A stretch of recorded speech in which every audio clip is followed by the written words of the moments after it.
ইন্টারফেসের মধ্যে আমাদের একদম উপরের দিকে দেখবেন একটা মেনু বার আছে। এই যে একদম উপরের দিকে একটা মেনু বার আছে, যেটাকে আমরা বলি নেভিগেশন মেনু।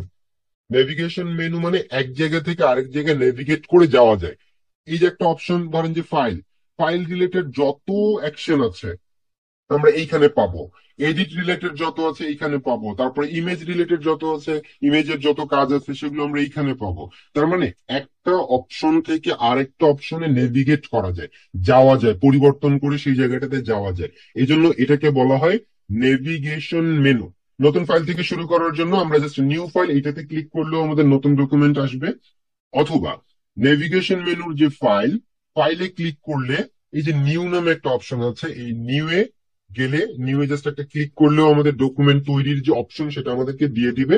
অথবা শর্টকাট কমান্ড কিবোর্ড থেকে কন্ট্রোল ধরে যদি আমি এন প্রেস করি, কন্ট্রোলটা ধরে থেকে যদি আমি এন প্রেস করি, তাহলেও আমাকে একটা নতুন ডকুমেন্ট তৈরি করার অপশন দিবে। মিনিংফুল নাম দিবেন, যখন যা করবেন মিনিংফুল নাম দিবেন। দেখেন এরপরে কি আছে, এরপরে আছে ডাইমেনশন। সো ডাইমেনশনটা কি, উইথ, হাইট। আমার ইচ্ছা মতোই কিন্তু কি করতে পারবো, ডাইমেনশনটা দিতে পারবো। এটা ফ্যাক্ট না, ফ্যাক্ট হচ্ছে ইউনিটটা। আমাদেরকে বুঝতে হবে ইউনিটের ব্যাপারটা কি। ইউনিটটা এখানে ইঞ্চে সেট করা আছে, বাই ডিফল্ট আপনাদের হয়তো পয়েন্ট সেট করা দেখবেন, কিংবা পিক্সেল সেট করা দেখবেন। সো জাস্ট এখানে একটা ক্লিক করলেই দেখবেন বাকি যতগুলো ইউনিট আছে সেগুলো সবকিছুই কিন্তু দেখা যাচ্ছে। ওয়েবের জন্য হচ্ছে একটাই, সেটা হচ্ছে পিক্সেল। আর প্রিন্টের জন্য আমরা ইঞ্চেস, সেন্টিমিটার এবং মিলিমিটার, এই তিনটার মধ্যে ব্যবহার করতে পারবো। ওরিয়েন্টেশন, ওরিয়েন্টেশন একটা হচ্ছে পোর্ট্রেট, একটা হচ্ছে ল্যান্ডস্কেপ। পোর্ট্রেট যেটা, সেটা হচ্ছে লম্বাটে টাইপের, যেটার হাইটটা বেশি হবে সেটা পোর্ট্রেট, আর যেটার প্রস্থ বেশি হবে, উইথ বেশি হবে, সেটা হচ্ছে ল্যান্ডস্কেপ। রেজুলেশনটা সবসময়ের জন্য 300 ব্যবহার করবেন। কেউ কেউ বলে ওয়েবের জন্য একটু কম ব্যবহার করতে, বাট এখনকার সময়ে আসলে কম ব্যবহার করলে রেজুলেশনটা খুব একটা ভালো পাবেন না। সো এই জন্য রেজুলেশন সবসময়ের জন্য 300 ব্যবহার করবেন। ডিজাইনটা যখন ওয়েবের জন্য হবে তখন RGB, যখন প্রিন্টের জন্য হবে তখন CMYK। আমাদের এজ এ ডিজাইনার জেনে রাখা উচিত রেড, গ্রিন, ব্লু। আর এই CMYK এর ফুল ফর্ম হচ্ছে সায়ান, ম্যাজেন্টা, ইয়েলো, আর একটা হচ্ছে কি ব্ল্যাক। যেই ব্ল্যাকের মধ্যে ব্ল্যাক ব্যতীত আর অন্য কোনো কিছু নেই, একদম খাঁটি ব্ল্যাক আর কি। ঠিক আছে, কারণ একটা কালারের 256টা ভাগ আছে। একটা কালার রেড, এই রেড এর 256টা ভাগ আছে। গ্রিন, গ্রিনের 256টা ভাগ আছে। ঠিক আছে। সো এই জন্য আমরা কি ব্ল্যাক দিয়ে বলতে পারি যে একদম জেনুইন ব্ল্যাক, যেটা যেটার সাথে অন্য কোনো কিছু মিশ্রণ নাই, এটাই হচ্ছে আমাদের কি ব্ল্যাক। এরপর আমরা কি করব, সিম্পল হচ্ছে ক্রিয়েট বাটনে ক্লিক করব। তো আমি যখনই সিলেকশন টুলে আসলাম তখন দেখেন যে আমাদের এই যে অপশন বার, এই অপশন বারের মধ্যে কিছু পরিবর্তন আসছে, কারণ আমরা জানি প্রত্যেকটা টুলস এর সাপেক্ষে অপশন বারে পরিবর্তন হয়। তো আমি যখন এইটাতে সিলেক্ট আছি, এবার আমি যদি অপশন বারের অপশন গুলোর দিকে যাই, প্রথম যে অপশনটা আছে সেটার নাম হচ্ছে নিউ সিলেকশন। তার মানে আমি যখন এখানে একটা সিলেকশন নিলাম, ড্র্যাগ করলাম, তখন একটা সিলেকশন আসলো। স্টিল আমি হচ্ছে অপশনে সিলেক্ট করা আছে নিউ সিলেকশনে। তার মানে এখন আমি যদি আবার একটা সিলেকশন নেই, তাহলে আগের সিলেকশনটাকে সে প্রায়োরিটি দিবে না, সে নিউ সিলেকশনটাকে প্রায়োরিটি দিবে। তার মানে আগেরটা চলে যাবে, পরেরটাই থাকবে। আমি এখানে আরেকটা সিলেকশন নিলাম, তাহলে কি হবে, আগেরটা চলে যাবে, নিউ যেটা সেটাতেই সে থাকবে। নতুন সিলেকশনটাই শুধুমাত্র সে আমাদেরকে দেখাবে। তার মানে নিউ সিলেকশন প্রত্যেকবার নতুন সিলেকশন দেয়। সেকেন্ড যে সিলেকশনটা আছে, অপশনটা আছে, সেটার নাম হচ্ছে add to selection. Add to selection মানে সিলেকশনের সাথে যুক্ত করা। সো আমি যদি এটাতে ক্লিক করি, সিলেক্ট করি, দেখেন এটা এখন সিলেক্টেড আছে, এটা কিছুটা ডার্কার অবস্থায় আছে, আমি বুঝতে পারতেছি যে এটা হচ্ছে সিলেক্টেড। এবার আমি যদি দেখেন মাউসের কার্সারটার দিকেও তাকাই, একটা ছোট্ট প্লাসের একটা সাইন আছে মাউসের কার্সারে। তো এখন আমি যদি ধরেন এখানে একটা সিলেকশন নেই, তাহলে কি হবে, আগেরটাও থাকবে, পরেরটাও থাকবে। তার মানে অ্যাড টু সিলেকশন, আগের সিলেকশনের সাথে নতুন সিলেকশনটাকে সে অ্যাড করে দিছে। আমি যদি আরো একটা সিলেকশন নেই, দেখেন সিলেকশনটা কিন্তু সবগুলো সিলেকশনই কিন্তু থেকে যাচ্ছে। আমি আরো একটা সিলেকশন নিলে সিলেকশন থেকে যাচ্ছে। যতগুলো সিলেকশন নিব সে আগের সিলেকশনের সাথে যুক্ত হবে। আবার আমি যদি কম্বাইন করতে চাই যে এই দুইটা সিলেকশনকে আমি এভাবে কম্বাইন করব, তাহলে দেখেন সেটাও কিন্তু আপনি করতে পারবেন। ও আগের সিলেকশনের সাথে কম্বাইনও করে দিবে। আমি যদি এইভাবে করে কম্বাইন করতে চাই, এইভাবে করে কম্বাইন করতে চাই, তাহলে দেখা যাচ্ছে যে আমরা সিলেকশনটাকে কিন্তু মানে কম্বাইন করে দিতে পারতেছি। নর্মালি এই যে এখন যে টাইপের একটা সিলেকশন আছে, এই টাইপের সিলেকশন তো আর নেওয়া সম্ভব না। কিন্তু আপনি অ্যাড টু সিলেকশনের মাধ্যমে আপনি একটা সিলেকশনের সাথে আরেকটা সিলেকশন অ্যাড করার মাধ্যমে বিভিন্ন টাইপের সিলেকশনই নিতে পারবেন।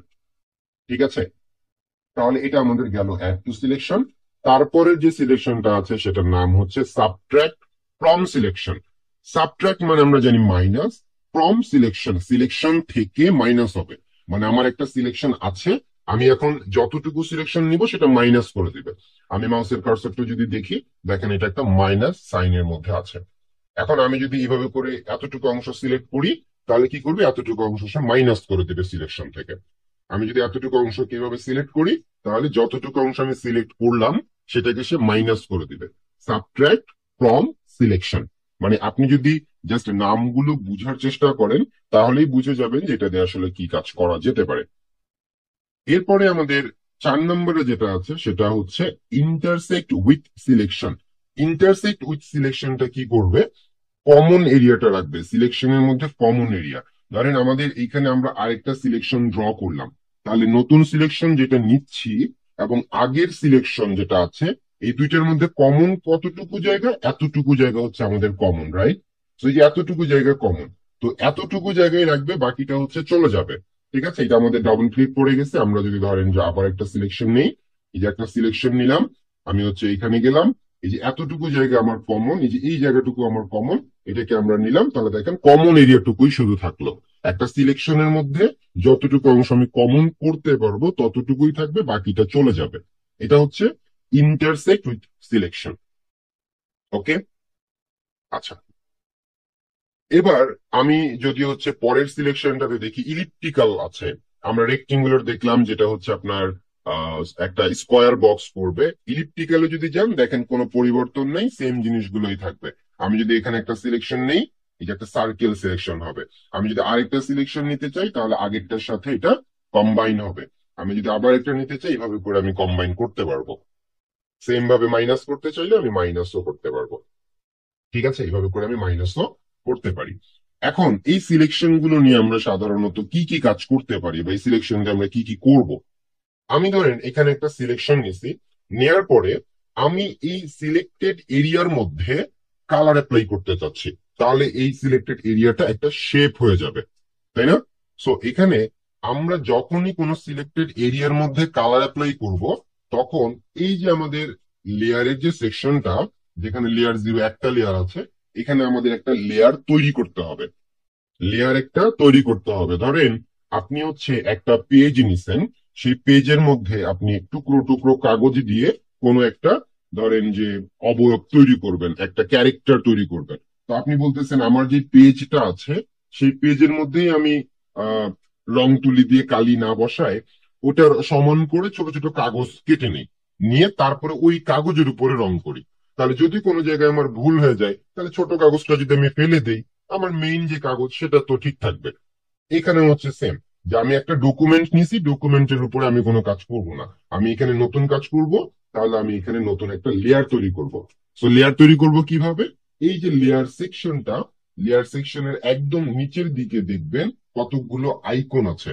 এই আইকনের একদম শেষ থেকে 2 নম্বর যে আইকনটা, একটা প্লাস সাইন দেখা যাচ্ছে, এইখানে আমরা মাউসের কার্সর নিয়ে গেলে আমাদেরকে দেখাবে ক্রিয়েট আ নিউ লেয়ার, মানে আমি নতুন লেয়ার এখান থেকে তৈরি করতে পারবো।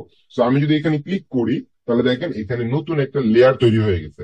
আগে ছিল লেয়ার 0, এরপরে ধারাবাহিক ভাবে নামকরণ করতেছে, পরের লেয়ারটার নাম হচ্ছে লেয়ার 1। ঠিক আছে, এছাড়াও আমি শর্টকাট কমান্ড ব্যবহার করতে পারি লেয়ার ক্রিয়েট করার জন্য, যেটা শর্টকাট কমান্ড হচ্ছে control shift N. Control N দিয়ে নিউ ডকুমেন্ট তৈরি করা যায়, আর নতুন লেয়ার তৈরি করার জন্য কন্ট্রোল শিফট এন। কন্ট্রোল এবং শিফট ধরে এন প্রেস করলে নতুন লেয়ার তৈরি হবে। এছাড়াও আপনি লেয়ার তৈরি করতে পারবেন নেভিগেশন মেনুর যে লেয়ার অপশন, এই লেয়ার অপশনে যাবেন, এখান থেকে যে নিউ, নিউ থেকে এই যে লেয়ার নামে একটা অপশন আছে, এখানে আপনি ক্লিক করেন। দেখেন আপনাকে বলতেছে যে লেয়ারের নাম দেওয়ার জন্য। ধারাবাহিকভাবে 0, 1 অলরেডি আছে, নতুন লেয়ার হলে সেটা লেয়ার 2 নামে নামকরণ হবে, বাট আমি চাইলে এটাকে কিন্তু পরিবর্তনও করে দিতে পারি।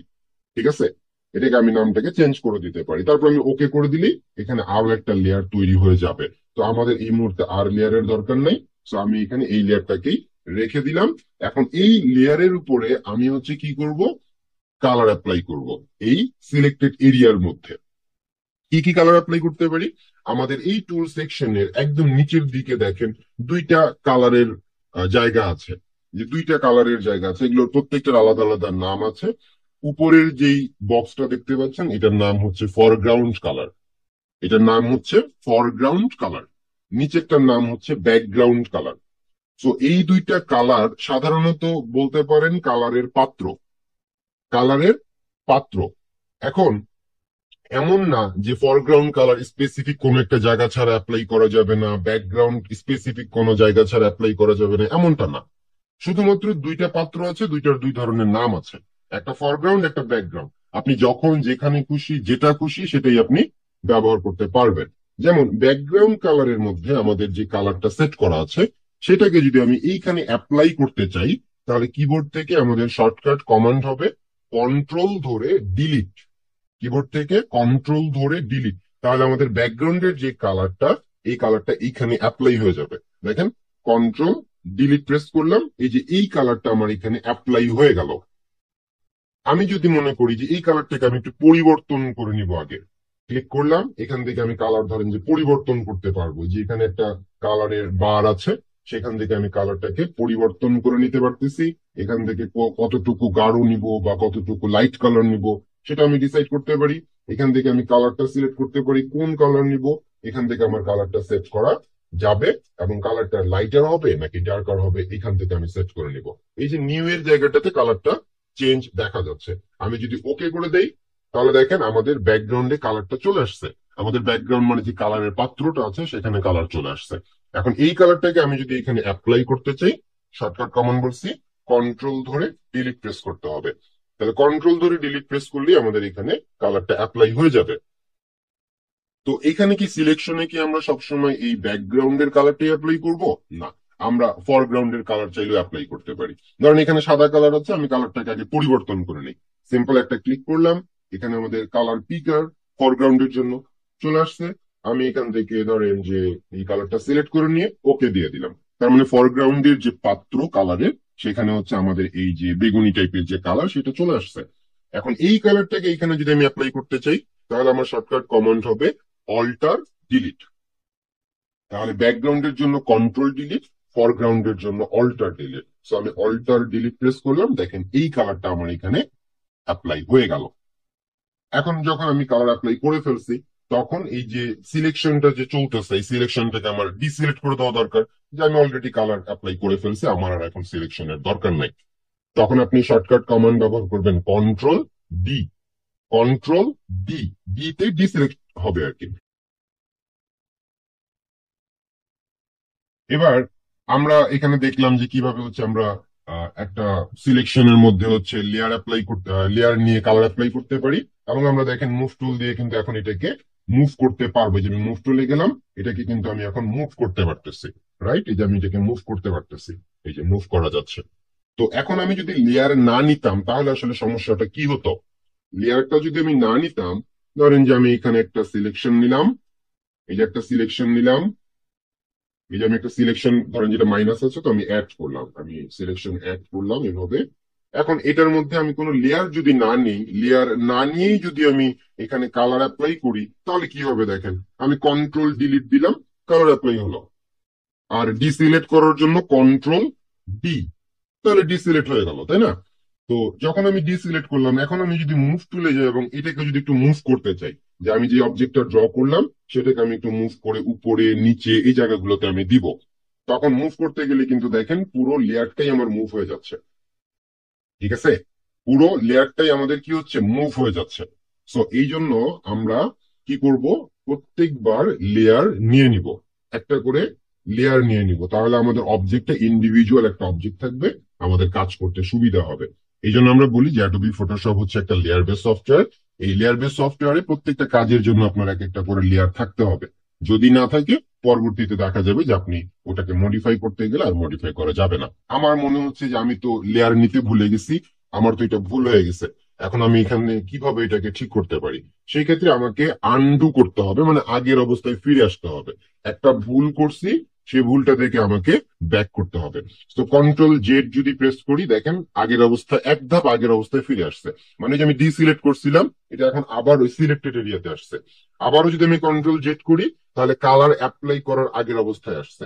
আবারও যদি আমি কন্ট্রোল জেড করি, তাহলে আমি এর আগে যে যতটুকু কাজ করছি ততটুকু হচ্ছে ফিরে আসবে। দেখেন এই যে এইভাবে করে আমি এক ধাপ করে ব্যাক করতে পারবো। এভাবে যদি কাজ করতে গিয়ে ভুল হয় এবং ইনস্ট্যান্টলি যদি আপনি সেটা বুঝতে পারেন, তাহলে কন্ট্রোল জেড দিয়ে আগের অবস্থায় ফিরে আসতে পারবেন। আবার যদি মনে করেন যে না, এক ধাপ আমি বেশি আন্ডু করে ফেলছি, আমি আবার সামনের দিকে এক ধাপ যেতে চাচ্ছি, সেক্ষেত্রে কন্ট্রোল শিফট জেড প্রেস করবেন।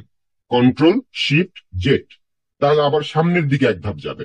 কন্ট্রোল জেড দিয়ে পিছনের দিকে এক ধাপ যাবে। কন্ট্রোল শিফট জেড দিয়ে সামনের দিকে এক ধাপ যাবে। ঠিক আছে? আচ্ছা, তো এবার আমরা দেখেন এখানে আরো কিছু অপশন আছে, যেমন ফিডার। আমরা এতটুকুর কাজ বুঝলাম, এবার ফিডারের কাজটা যদি একটু বোঝার চেষ্টা করি, ফিডারের কাজটা আসলে কি। আমি এখানে একটা সার্কেল নিলাম, এখানে আমি হচ্ছে নতুন একটা লেয়ার নিলাম, এই লেয়ারের উপরে আমি একটা কালার অ্যাপ্লাই করলাম, যেটা আমাদের ফরগ্রাউন্ডে আছে, সেটাকে আমি অ্যাপ্লাই করলাম। ঠিক আছে? কন্ট্রোল ডি দিয়ে ডি সিলেক্ট করে দিলাম। ফিডার স্টিল জিরো আছে। তো এবার আমি কি করব, এবার আমি হচ্ছে আরেকটা সিলেকশন নিব, তবে আরেকটা সিলেকশন নেওয়ার আগে আমি এখানে ফিডারটাকে একটু বাড়ায় নেব। ধরেন যে আমি ফিডারটাকে 10 করলাম। আপনারা কাজ করতে গিয়ে অনেকেই যে ভুলটা করবেন, তারা হচ্ছে 100, 200, 300 করে ফিডার নেবেন। তখন আর কিন্তু হচ্ছে আপনার নতুন শেপ এখানে ড্র করতে পারবেন না। তো এই ব্যাপারটা একটু হচ্ছে সাবধান থাকতে হবে। সো 10 পিক্সেল নিয়ে আমি ধরেন যে ইন্টার প্রেস করলাম, তাহলে এটা এখানে সেট হয়ে গেল। এবার আমি ধরেন যে একটা সার্কেল নিলাম, নেয়ার পরে আমি আবারও নতুন একটা লেয়ার নিলাম, যেহেতু নতুন সিলেকশন, নতুন একটা লেয়ার নিলাম। এখন আমি সেম ওই ফরগ্রাউন্ডের কালারটাকে আবার যদি অ্যাপ্লাই করতে চাই অল্টার ডিলিট দিয়ে, তাহলে দেখেন কন্ট্রোল ডি দিয়ে ডিসিলেক্ট করলাম, তাহলে দুইটার মধ্যে একটা ডিফারেন্স আছে। কি ডিফারেন্স আছে? প্রথম যেটা ফিডার জিরো ছিল, সেটার যে এজ, সেটার যে এই যে সাইড কর্নার, এগুলো একদম কি আছে, একদম সলিড, একদম আপনার মানে হার্ড আর কি। আর পরেরটা যেটাতে আমি ফিডার 10 নিছি, সেটা কি হয়েছে, সেটা স্মুথ হয়ে গেছে। সেটা একটু স্মুথ হয়ে গেছে, একটু ব্লারি টাইপের। তার মানে ফিডার কি করবে, আপনার সিলেকশনের যে এজটা আছে, সিলেকশনের যে এরিয়াটা আছে, সেই এরিয়াটাকে স্মুথ করবে। এটা হচ্ছে আমাদের ফিডারের কাজ। ঠিক আছে? তো যদি আপনি এমন কখনো করেন যে ধরেন এটা জিরো আছে, আপনি একটা সিলেকশন নিয়ে ফেলছেন, তো এখন যেটা জিরো আছে, এখন তো ফিডার কাজ করবে না, কিন্তু আপনার মনে হচ্ছে যে ফিডার নেওয়া দরকার ছিল, তাহলে আপনি সিলেকশনটাকে কি আবার ডিসিলেক্ট করে আবার নতুন করে করবেন?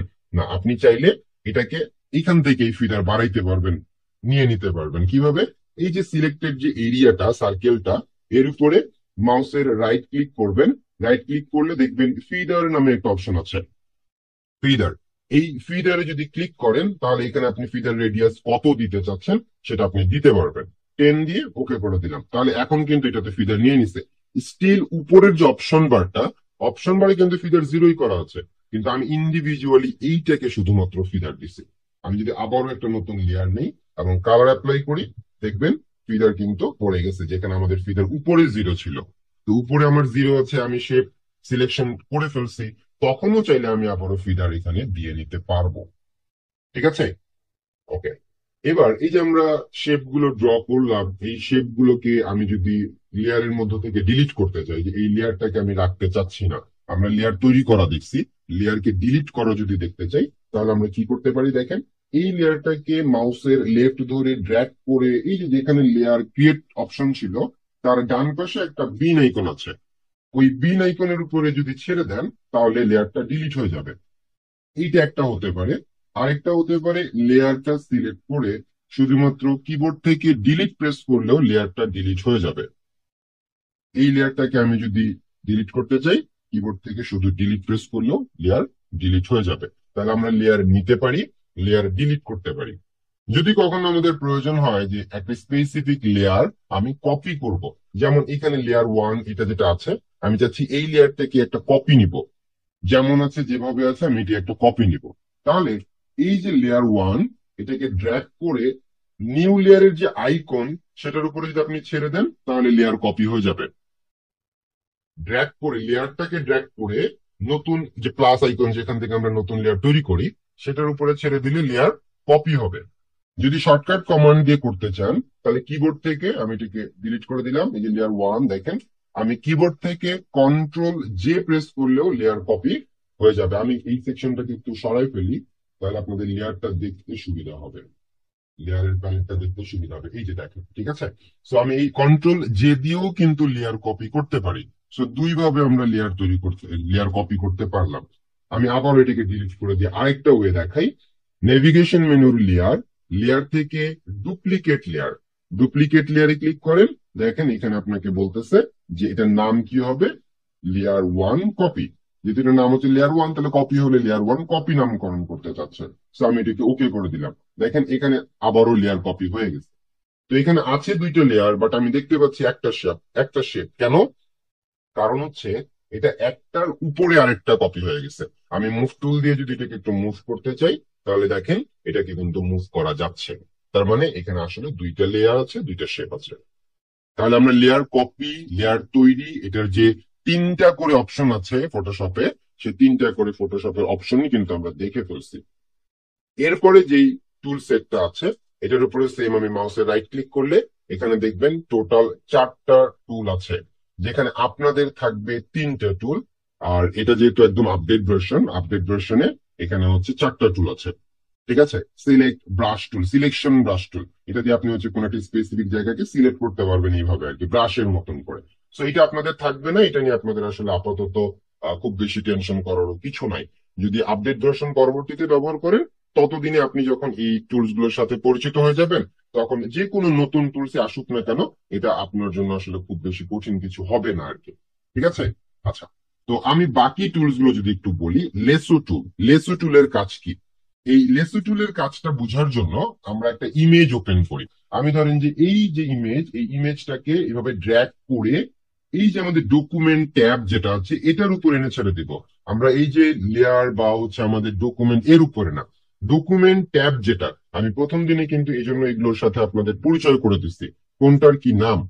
সো ডকুমেন্ট ট্যাবের মধ্যে যদি আমি এটাকে ছেড়ে দেই তাহলে এটা আলাদা একটা ট্যাব নিয়ে ওপেন হবে। আমাদের এই যে নতুন ডকুমেন্ট যেটা আমরা ক্রিয়েট করছি এটা এখানে আছে, আর তার পাশেরটা হচ্ছে নতুন করে আমাদের ইমেজটা ওপেন করছে আর কি। ঠিক আছে, আচ্ছা। তো এখন আমরা লেসো টুল দিয়ে কি করতে পারি? লেসো টুল হচ্ছে একটা ফ্রি হ্যান্ড সিলেকশন আপনাকে দিবে। ফ্রি হ্যান্ড সিলেকশন মানে আপনি জাস্ট মাউস দিয়ে এইভাবে এইভাবে করে একটা সিলেকশন নিতে পারতেছেন, কোনো ধরনের ধরাবাঁধার নিয়ম নাই। ঠিক আছে, আপনি আপনার মতন করে একটা, এতটুকু জায়গা আমার সিলেকশন দরকার, আপনি একটা রাফ সিলেকশন নেবেন, এভাবে করে আপনি একটা রাফ সিলেকশন নিচ্ছেন। যেখানে শুরু করছেন সেখানে গিয়ে শেষ করলেই সিলেকশনটা শুরু হয়ে যাবে। আপনার এখানে সিলেকশন দরকার, আপনি এভাবে করে যেখানে শুরু করছেন সেখানে গিয়ে শেষ করেন। এবং সেম ভাবে আমাদের ওই যে রেক্টেঙ্গুলার মার্কিউ টুল বা হচ্ছে ইলিপ্টিক্যাল মার্কিউ টুলের মতন যেমন 4টা অপশন ছিল, ফিডার ছিল, এখানেও কিন্তু সেম জিনিস আছে। এই যে আমাদের new selection, add to selection, subtract from এবং হচ্ছে ইন্টারসেক্ট উইথ সিলেকশন, আমি প্রত্যেকটা কাজই কিন্তু সেম ভাবে করতে পারতেছি। আর এটা হচ্ছে আমাদের কি করবে, স্পেসিফিক কোনো একটা এরিয়াকে সিলেক্ট করার জন্য আমি এটা ব্যবহার করতে পারি। আচ্ছা, তারপরের সিলেকশনটা কি আছে? তারপরের সিলেকশন টুলটা আছে পলিগোনাল লেসো টুল। পলিগন, পলি মানে অনেক, গন মানে হচ্ছে কি যে ভুজ যেটা আর কি, মানে অনেকগুলো ভুজ থাকবে, অনেকগুলো অ্যাঙ্গেল থাকবে, এমন যদি আপনি এরিয়াকে সিলেক্ট করতে চান। যেমন এই ইমেজের মধ্যে এখান থেকে এই পর্যন্ত একটা অ্যাঙ্গেল, তারপর আবার এখানে একটা অ্যাঙ্গেল, তারপরে এখানে আবার একটা অ্যাঙ্গেল, এটাকে যদি আমি লেসো টুল দিয়ে নিতে চাই, আমি লেসো টুল দিয়ে যদি জাস্ট এতটুকু এরিয়াকে সিলেক্ট করতে চাই তাহলে এটা আমার জন্য কিন্তু কঠিন হয়ে যাবে। So আমি এইভাবে করে যখন সিলেকশন নিতে যাব তখন কিন্তু আমার মাউস অবশ্যই নড়ে যাবে, এটা কিন্তু স্মুথ হবে না, পারফেক্ট হবে না। দেখেন এটা কিন্তু পারফেক্ট হচ্ছে না, কারণ এটা ফ্রি হ্যান্ড সিলেকশন। কিন্তু আমি যদি পারফেক্ট সিলেকশনটাই নিতে চাই তখন আমাকে ব্যবহার করতে হবে পলিগোনাল লেসো টুল। সো পলিগোনাল লেসো টুল কি করতে হবে, এই যে এইখানে একটা ক্লিক করলাম, তারপরে এই বরাবর এখানে একটা অ্যাঙ্গেল আছে, সো এখানে একটা ক্লিক করলাম, তারপরে এই বরাবর একটা অ্যাঙ্গেল আছে, এখানে একটা ক্লিক করলাম, এই বরাবর একটা অ্যাঙ্গেল আছে, এখানে একটা ক্লিক করলাম। সো যেখানে যেখানে অ্যাঙ্গেল থাকবে সেখানে সেখানে একটা করে যদি আমি ক্লিক করি তাহলে এবার দেখেন সিলেকশনটা কিন্তু পারফেক্ট হয়েছে, যেটা লেসো টুল দিয়ে করা যেত না। তার মানে যখনই কোনো একটা ইমেজের মধ্যে কোন একটা স্পেসিফিক এরিয়া সিলেক্ট করবেন যেটার অনেকগুলো অ্যাঙ্গেল কোণ আছে, সেটাকে সিলেক্ট করার জন্য আমরা পলিগনাল লেসো টুলটা ব্যবহার করব। এবং এরপর আমরা কি করতে পারি, আমরা চাইলে এই এতটুকু এরিয়ার মধ্যে একটা কালার অ্যাপ্লাই করতে পারি ওই সেম আগের মতন। ধরেন যে আমরা নতুন একটা লেয়ার নিলাম, সেই লেয়ারের উপরে আমি এখানে কালার অ্যাপ্লাই করে দিলাম, এই এতটুকু অংশতে আমি একটা কালার অ্যাপ্লাই করতে পারেন। কিংবা আপনি যদি মনে করেন যে এই সিলেক্টেড এরিয়াটাকে আমি কপি করব, কপি করে আমাদের যে ডকুমেন্টটা আছে সেখানে নিয়ে যাব, সো কন্ট্রোল সি দিয়ে কপি করলেন। ঠিক আছে, আচ্ছা এখানে আমার সি ড্রাইভটা ফুল থাকার কারণে এটা একটু সমস্যা করতেছে, আমি একটু ছোট এরিয়া নিয়ে একটু দেখাই যে ইমেজের সিলেক্টেড এরিয়াকে আমরা কপি নিতে পারি কিনা। কারণ যে এতটুকু জায়গা আমার সিলেক্টেড আছে, এটাকে যদি আমি কন্ট্রোল সি দিয়ে কপি নেই, আচ্ছা তারপর এটা হচ্ছে না, কারণ আমার ওখানে সিতে জায়গা একেবারেই নাই, আমি এটা লক্ষ্যই করি নাই। আচ্ছা যাই হোক, তো এটা কপি করে আমরা চাইলে অন্য জায়গায় নিয়ে যেতে পারবো, এটা আপনারা ট্রাই করলেই পারবেন। আমরা টুলস গুলোর ব্যবহার একটু দেখি। এরপরে কি আছে, আমরা এই লেয়ারটাকে ডিলিট করে দিলাম, আমাদের এই লেয়ারের দরকার নাই। এরপরে আমাদের কোনটা আছে, ম্যাগনেটিক লেসো টুল। ম্যাগনেটিক লেসো টুল মানে কি, মানে এটা লেসো টুলের কি একটা টুল সেট, এটা হচ্ছে ম্যাগনেটিক। ম্যাগনেটিকের কাজ হচ্ছে যে আপনার আহ এই যে এরিয়াটার মধ্যে আপনি সিলেকশন নেবেন, তো এখানে আপনি প্রথমে একটা ক্লিক করলেন, ক্লিক করে আপনি জাস্ট মাউসটাকে মুভ করবেন, আপনি কোনো কিছু ক্লিক করবেন না, শুধু মাউসটাকে মুভ করবেন, তাহলে ও অটোমেটিক্যালি এই যে শেপটা আছে এই শেপের এরিয়াতে সে সিলেক্ট করে নেবে। মানে কিছুটা আপনি চিন্তা করেন যে এখানে ধরেন যে একটা লোহা আছে, এই লোহার পাশ দিয়ে আপনি একটা চুম্বক নিয়ে যাচ্ছেন, সেই চুম্বকটা কি করতেছে, লোহাকে আকর্ষণ করে ওই জায়গাটাতে অ্যাটাচ হয়ে যাচ্ছে। সেই জন্য এটার নাম হচ্ছে কি ম্যাগনেটিক লেসো টুল। দেখেন আমি যদি এটাকে নিয়ে যাই এইভাবে করে, তাহলে ও অটোমেটিক্যালি হচ্ছে কি করবে, অবজেক্টের উপরে অবজেক্টটাকে হচ্ছে সিলেক্ট করে নেবে। তারপর আমি আবার এইভাবে করে নিয়ে যাচ্ছি, এটাকে খুবই ধীরে ধীরে নিতে হবে। একটু যদি জোরে হয়ে যায়, যেমন একটু জোরে করে ফেলছি, দেখবেন যে এখানে এটা নিচে নামে গেছে। ঠিক আছে, তো এটা খুবই ধীরে ধীরে আমাদের কিভাবে করে সিলেকশন নিয়ে যেখানে শুরু করছি ওইখানেই একটা ক্লিক করতে হবে। টোটাল ক্লিক হচ্ছে দুইটা, প্রথমে একবার ক্লিক করবেন, তারপরে ধীরে ধীরে মাউসটাকে মুভ করবেন, আর যেখানে শুরু করছেন ওখানে গিয়ে শেষ করার জন্য আরেকবার ক্লিক করবেন, তাহলে ও একটা সিলেকশন নিয়ে নেবে। তাহলে এটা এক ধরনের সিলেকশন। এই যে তিন ধরনের সিলেকশন আমরা কিন্তু এখানে দেখতে পাচ্ছি, রাইট? আমরা এখানে তিন ধরনের সিলেকশন পাচ্ছি এই টুলস এর মধ্যেই। সিলেকশন যেটা ব্রাশ টুল, এটা তো বললাম যে এটা জাস্ট ব্রাশের মতন ড্র্যাগ করবে, এটা আপনাদের নাই, আপনারা প্র্যাকটিসও করতে পারবেন না। এরপরে যেটা আছে এটাও সিলেকশন টুল, এগুলোও সিলেকশনের টুল। মানে আজকে আমাদের আলোচনা শুধু সিলেকশন নিয়ে, যে আমাদের অ্যাডোবি ফটোশপে সিলেক্ট করার জন্য কোন একটা স্পেসিফিক এরিয়াকে সিলেক্ট করার জন্য আমাদের যতগুলো সিলেকশন টুল আছে সেগুলো নিয়ে আমরা কথা বলতেছি। তো এরপরে যেটা আছে দেখেন, মাউসে রাইট ক্লিক করলে এখানেও আপনি তিনটা টুল পাবেন সিলেকশনের জন্য। একটা হচ্ছে অবজেক্ট সিলেকশন টুল, একটা হচ্ছে কুইক সিলেকশন টুল, একটা হচ্ছে magic one selection tool. So object selection টুলটা আপনাদের সবার থাকবে না। যারা অ্যাডোবি ফটোশপ CS6 ভার্সন ব্যবহার করতেছেন, CC17, 18, 19, তাদের হচ্ছে অবজেক্ট সিলেকশন টুলটা থাকবে না। এই টুলটা অ্যাভেলেবেল আছে CC2020 ভার্সন থেকে। 2020 থেকে 21, 22, 23, 24 এরপরে যতগুলো ভার্সন আছে সবগুলোতে অবজেক্ট সিলেকশন টুলটা অ্যাভেলেবেল আছে। তার মানে তার আগের যাদের সফটওয়্যার ভার্সন তারা এই টুলটার ব্যবহার করতে পারবেন না।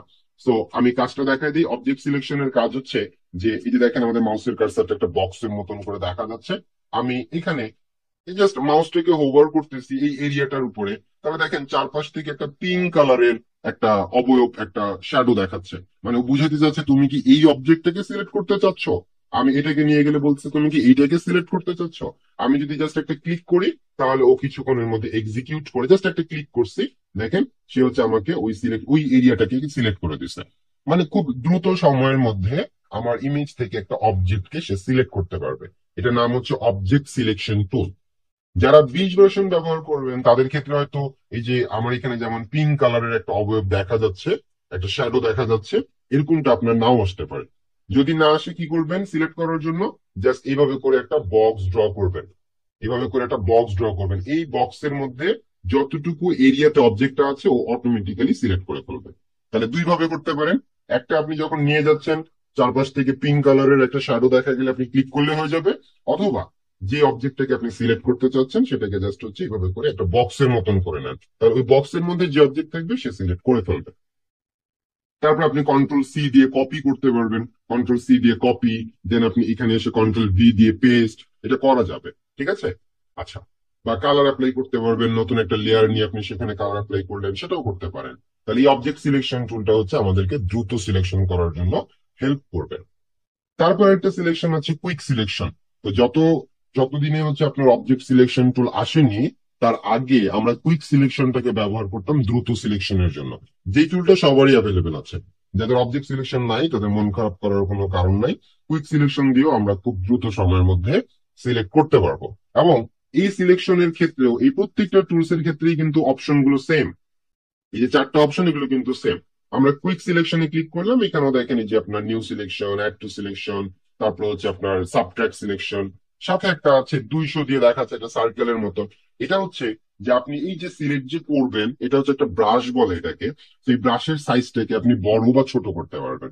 এই যে আপনি 200 থেকে যদি এটাকে আপনি বড় করেন, দেখেন যে বড় হচ্ছে, আরো বড় করেন, এই যে দেখেন অনেক বড় হয়ে যাচ্ছে। মানে অনেক বড় এরিয়াকে আপনি সিলেক্ট করতে যাচ্ছেন কুইক ওয়েতে, দেন তখন আপনি এই সাইজটাকে বড় করে নেবেন। আবার যদি ছোট করতে চান, এই দেখেন একদম ছোট হয়ে গেছে। তো আমরা মোটামুটি হচ্ছে আপনার এই যে 200 ছিল আমাদের, 200-র মধ্যে রাখলাম। ঠিক আছে, 200-213 মধ্যে রাখলাম। এবার কি করতে হবে, যেই এরিয়াটাকে আমি সিলেক্ট করতে চাই সেটাকে এইভাবে করে ড্র্যাগ করতে হবে।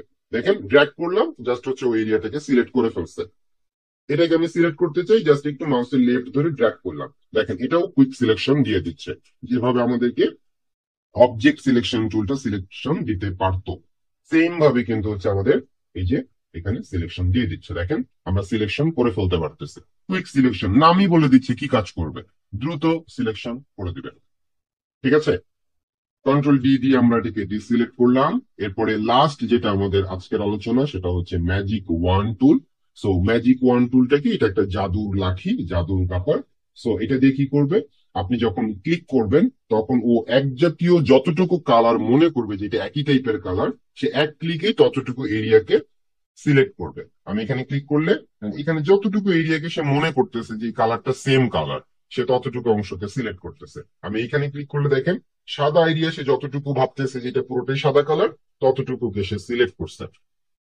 এটাকে আপনি তার এরিয়াটাকে বাড়াইতে পারবেন, তাকে পাওয়ার বেশি দিতে পারবেন, যে শুধু এক জাতীয় কালার না, মানে এক সেম কালার না, আরো কাছাকাছি কালার গেলেই তুমি সেটাকে সিলেক্ট করতে পারো।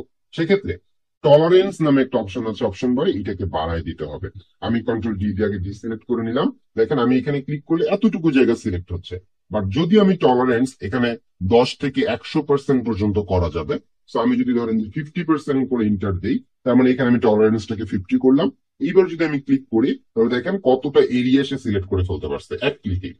আমি কন্ট্রোল ডি দিয়ে ডিসিলেক্ট করলাম, জাস্ট একটা ক্লিক করলাম, দেখেন একটা ক্লিকে কতটা এরিয়া সে সিলেক্ট করে ফেলছে। তার এরিয়া বেড়ে গেছে, এখন তার পাওয়ার বেড়ে গেছে। ঠিক আছে, এরপরে আমরা যদি এটাকে সর্বোচ্চ করতে চাই 100, 100 দিয়ে ইন্টার দিলাম। দেন এবার যদি আমি ক্লিক করি, তাহলে দেখেন একবারেই পুরোটাকে সিলেক্ট করে ফেলতেছে, একবারেই পুরো এই অবজেক্টটাকে সে সিলেক্ট করতে পারতেছে। ঠিক আছে, সো এইভাবে করে আমরা টলারেন্স এর ব্যবহার করে আমরা এটাকে কন্ট্রোল করতে পারি যে সে কতটুকু এরিয়া সিলেক্ট করবে বা আমার কতটুকু এরিয়া সিলেক্ট করা দরকার। তো এখন পর্যন্ত আমরা যে সিলেকশন গুলো দেখলাম, এই সিলেকশন গুলোকে বলা হয় রাফ সিলেকশন।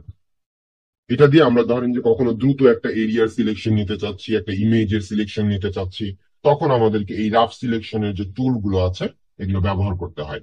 এছাড়াও আরো প্রফেশনাল লেভেলের সিলেকশন করার জন্য আরো অনেক কিছু আছে, আমরা ধীরে ধীরে সেটাও শিখবো।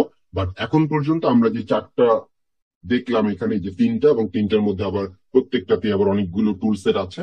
সো এগুলোকে আমরা বলি রাফ সিলেকশন।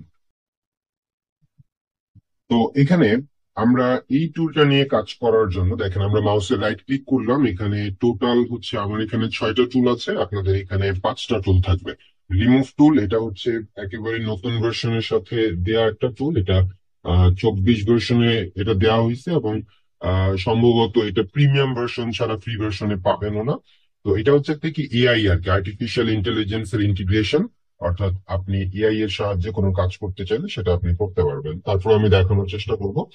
তো স্পট হিলিং ব্রাশ টুল প্রথমেই আছে, এটা সবারই থাকবে। সো ডকুমেন্টের ভিউ ছোট বা বড় করার জন্য আমরা দুই ভাবে করতে পারি। একটা হচ্ছে শর্টকাট কমান্ড, অর্থাৎ কিবোর্ড থেকে যদি কন্ট্রোল প্লাস প্রেস করি তাহলে জুম ইন হবে, কন্ট্রোল মাইনাস প্রেস করলে জুম আউট হবে। আবার আমরা যদি ম্যানুয়ালি করতে চাই তাহলে আমাদের টুল সেকশনের একদম নিচের দিকে একটা ম্যাগনিফাইং আইকন আছে, ম্যাগনিফাইং গ্লাসের আইকন আছে, সেটার নাম হচ্ছে জুম টুল। তো আমরা যদি হচ্ছে জুম টুলে ক্লিক করি, ক্লিক করলে আমাদের অপশন বাড়ে, দুইটা অপশন দেখা যাবে, একটা হচ্ছে প্লাস, একটা হচ্ছে মাইনাস।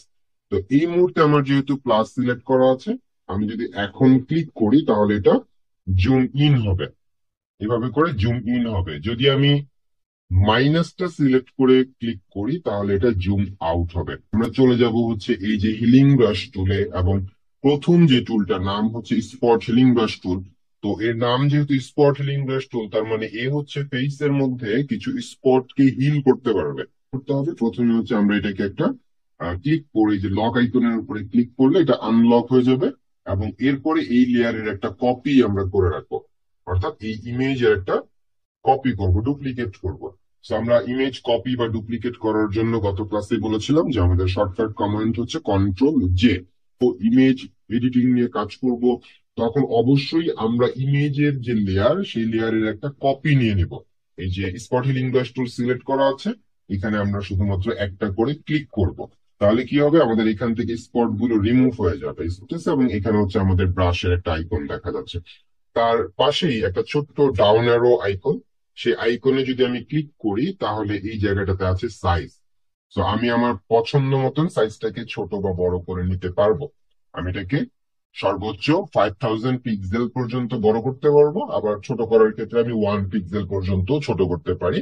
যখন যেখানে যতটুকু আমার প্রয়োজন পড়বে আমি এখান থেকে সেটাকে ছোট বা বড় করে নিতে পারবো। তবে মনে রাখতে হবে, পেজের মধ্যে যেখানে ছোট স্পট আছে শুধুমাত্র সেগুলোতেই ক্লিক করলে আমাদের এই ইমেজ থেকে স্পট গুলো চলে যাবে।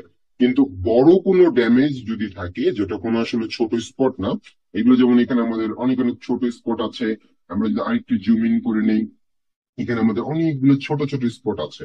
তো এই ছোট স্পট গুলোতে আমি ক্লিক করব, ছোট স্পটে ক্লিক করে আমি এটাকে হচ্ছে রিমুভ করব। কিন্তু যেখানে বড় টাইপের ড্যামেজ আছে, ধরেন এই জায়গাটাতে একটু বড় ড্যামেজ আছে, এইখানে আমরা জাস্ট ব্রাশের সাইজটা বড় করে তারপরে ক্লিক করব, এটা করা যাবে না। এটা ভালো কাজ করবে, ভালো আউটপুট দিবে শুধুমাত্র ছোট ছোট যে স্পট আছে সেটাতেই। এটা আমাদেরকে মেনে কাজ করতে হবে। আপনাকে কোনো ক্লায়েন্ট বলতে পারে যে তার ইমেজ রিটাচিং সার্ভিস লাগবে, তো তখন আপনাকে বুঝতে হবে ইমেজ রিটাচিং মানে তার ফেসের মধ্যে হয়তো কোনো প্রবলেম আছে।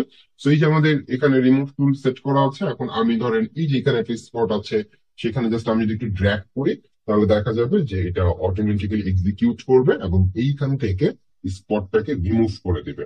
এভাবে আমাদের এই যে এইখানে হচ্ছে অনেকগুলো স্পট আছে, এগুলোর উপরে আমি জাস্ট একটা ড্র্যাগ করলাম, তাহলে এটাও কি করবে, এটাও হচ্ছে আমাদের ফেস থেকে স্পটকে রিমুভ করবে। তো এটার পাওয়ার হচ্ছে স্পট হিলিং ব্রাশ টুলের চাইতে আরেকটু বেশি।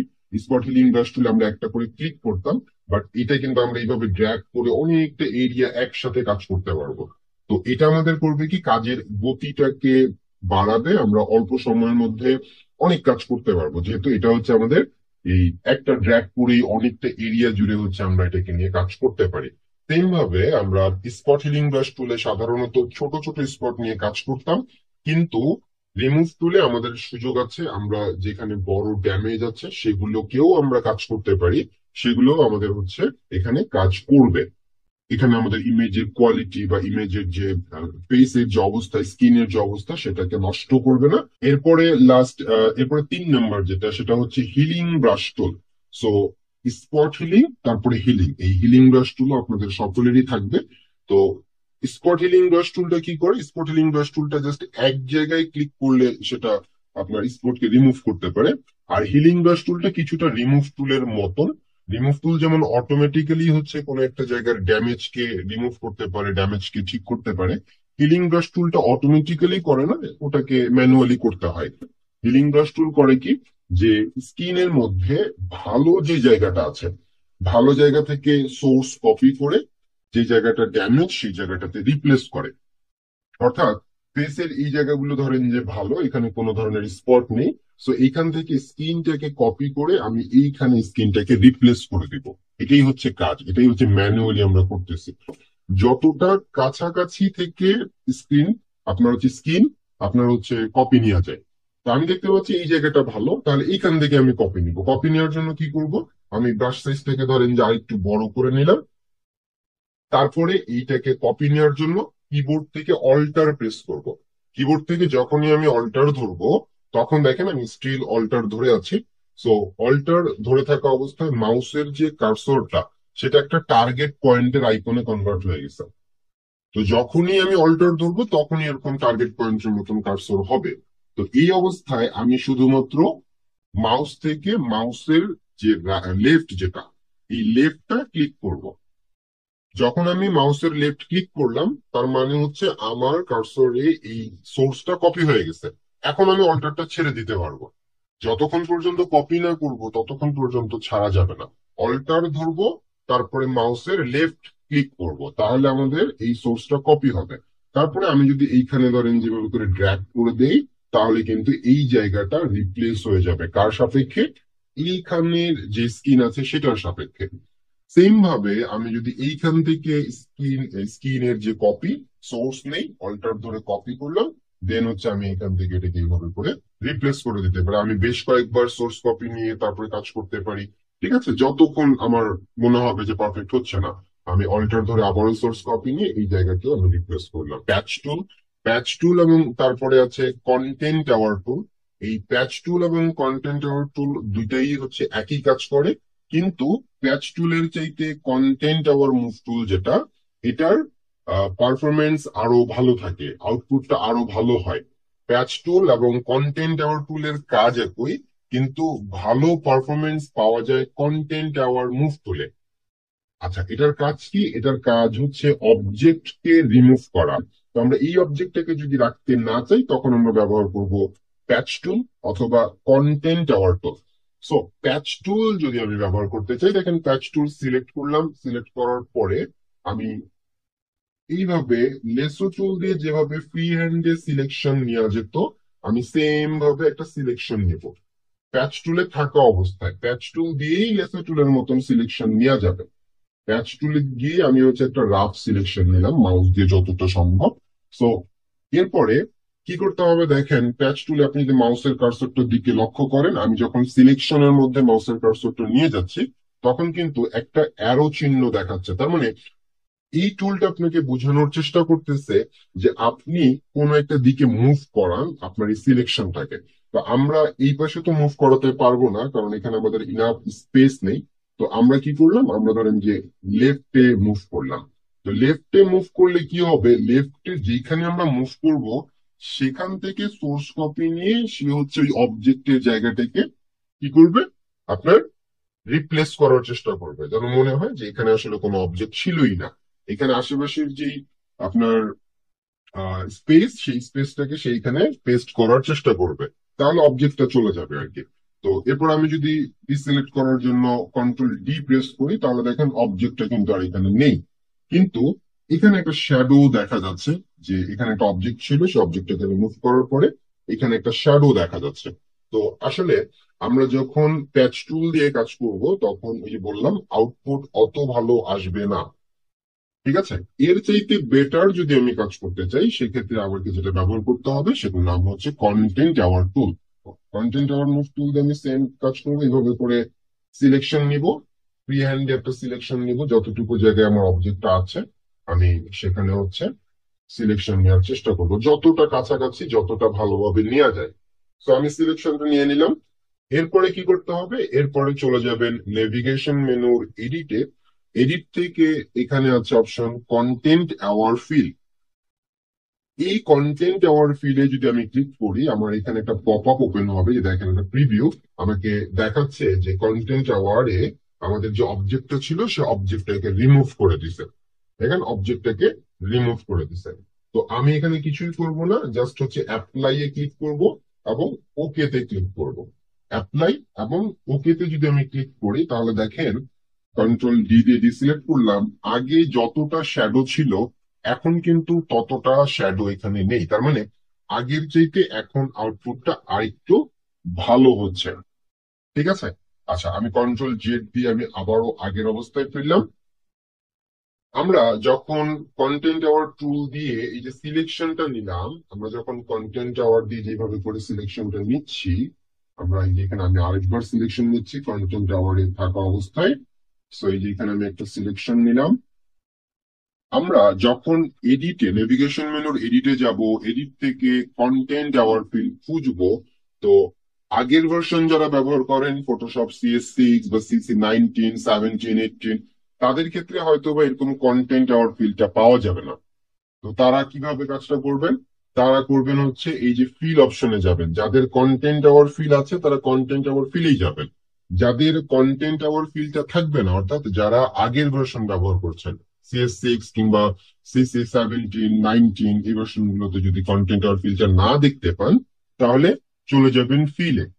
ফিল অপশনে যাওয়ার পরে এখানে দেখেন কন্টেন্টস নামে একটা অপশন আছে। কন্টেন্টস আমার এখানে সেট করা আছে কন্টেন্টস কন্টেন্ট অ্যাওয়ার্ড। আপনার ক্ষেত্রে হয়তো বা ফরগ্রাউন্ড কিংবা ব্যাকগ্রাউন্ড কিংবা কালার এই টাইপের কিছু সিলেক্ট করা থাকবে। আপনি শুধুমাত্র এটাকে পরিবর্তন করে নেবেন, পরিবর্তন করে কন্টেন্ট অ্যাওয়ার্ড করে দিবেন। তো কন্টেন্ট অ্যাওয়ার্ড যদি করে দেন, দেন এরপর আপনি জাস্ট ওকে করে দিলে দেখেন এর আগে আমরা যেভাবে কাজ করছি, যা কাজ করছি সেই কাজটাই এখানে সেম হচ্ছে। আমাদের ব্যাকগ্রাউন্ড থেকে অবজেক্টটা রিমুভ হয়ে যাচ্ছে এবং সে চেষ্টা করতেছে তার আশেপাশের যে পরিবেশ, যে সিনারিও, সেখান থেকে হচ্ছে কিছুটা কপি করে আনার জন্য। দেখেন এই জায়গাটাতে কি হচ্ছে, এই জায়গাটাতে কিন্তু হচ্ছে একটু ড্যামেজ হয়ে গেছে। তার মানে যখন সে রিপেয়ার মানে রিপ্লেস করছে আশেপাশের ব্যাকগ্রাউন্ডটাকে, তখন এই জায়গায় একটু সমস্যা হয়ে গেছে আর কি। কারণ আমাদের সিলেকশনটা আমরা একদম পারফেক্টলি ওই জায়গাটাতে নিতে পারি না। ঠিক আছে, খুব সূক্ষ্মভাবে নিতে হয়। তো এখন এই জায়গাটাকে আমি ফিক্স করব কিভাবে? এই জায়গাটাকে আমার ফিক্স করার জন্য যেটা করতে হবে সেটা হচ্ছে এই কন্টেন্ট আওয়ার টুলের যে সেটটা, তার নিচের দিকে যদি আপনি আসেন, এখানে আরো একটা টুল আছে যেটার নাম হচ্ছে ক্লোন স্টেম টুল। এই ক্লোন স্টেম টুল আমরা নিব। ক্লোন স্টেম টুল নেওয়ার পরে আমরা ওই হিলিং ব্রাশ যেভাবে কোন একটা জায়গা থেকে সোর্স নিয়ে আরেকটা জায়গায় রিপ্লেস করতো, এটাও সেম কাজ করবে। তবে হিলিং ব্রাশ কাজ করবে হচ্ছে যখন আমরা কোনো ফেস নিয়ে কাজ করব। ফেস নিয়ে কাজ করলে আমরা হিলিং ব্রাশ নিয়ে কাজ করব, আর যখন কোনো এ ধরনের অবজেক্ট কিংবা সিনারিও নিয়ে কাজ করব, তখন আমরা হচ্ছে এই ক্লোন স্ট্যাম্প টুল করবো। এই ক্লোন স্ট্যাম্প টুল কি করবে, এই জায়গায় যেহেতু ড্যামেজ আছে, তো আমি চাচ্ছি এখান থেকে যে সোর্স, সেই সোর্সটাকে আমি এই জায়গাতে রিপ্লেস করতে চাই। তাহলে ওই সেম কিবোর্ড থেকে অল্টার ধরেন, তারপরে মাউসের লেফট ক্লিক করেন, সোর্সটা কপি হবে, তারপরে আপনি এখানে গিয়ে এটাকে পেস্ট করেন। দেখেন এই জায়গাটা কিন্তু আমি হচ্ছে রিপেয়ার করে ফেলতে পারলাম। ঠিক আছে। সেম ভাবে আপনি বলতে পারেন যে এখানে একটা শ্যাডো দেখা যাচ্ছে, এই শ্যাডোটাকেও যদি আমি রাখতে না চাই, তাহলে সেম ভাবে আমি অল্টার ধরে সোর্স কপি করলাম, দেন এখানে যদি আমি এটাকে ড্র্যাগ করি, তাহলে দেখবেন যে এটা চলে যাচ্ছে। আমি যদি এটাকে আরো বড় করে নেই, হ্যাঁ, আমি এই পাশ থেকে ধরেন যে অল্টার ধরে কপি নিয়ে তারপরে এই জায়গাটাকে আমি ড্র্যাগ করে দিলাম, তাহলে কি হবে? তাহলে আমাদের এইখানের সোর্সটা এইখানে চলে আসবে। তো যাই হোক, আমরা যদি এরকম ইমেজ কখনো পাই, সেক্ষেত্রে এই টুল ব্যবহার করে, রেডাই টুল ব্যবহার করে কিভাবে আমরা এই এটাকে রিমুভ করতে পারবো। সিম্পল, কিছুই করতে হবে না। শুধু আপনি একটু দূরে থেকে, যতটা দূরে পারেন সমস্যা নেই, মাউসের লেফট প্রেস করে ড্র্যাগ করবেন, এইভাবে একটা সিলেকশনের মতন আসবে, জাস্ট ছেড়ে দিবেন, তাহলেই দেখবেন যে রেড আই ইফেক্টটা চলে যাবে। আবারও আমি এটা নিয়ে যেহেতু কাজ করব, আমি একটু দূরে থেকে এরকম একটা লেফট প্রেস করে, মাউসের লেফট প্রেস করে একটা বক্সের মতন করব। তাহলে দেখেন এই ফেসের, এই আইয়ের যে আপনার রেড ইফেক্টটা, সেটা কিন্তু চলে যাচ্ছে।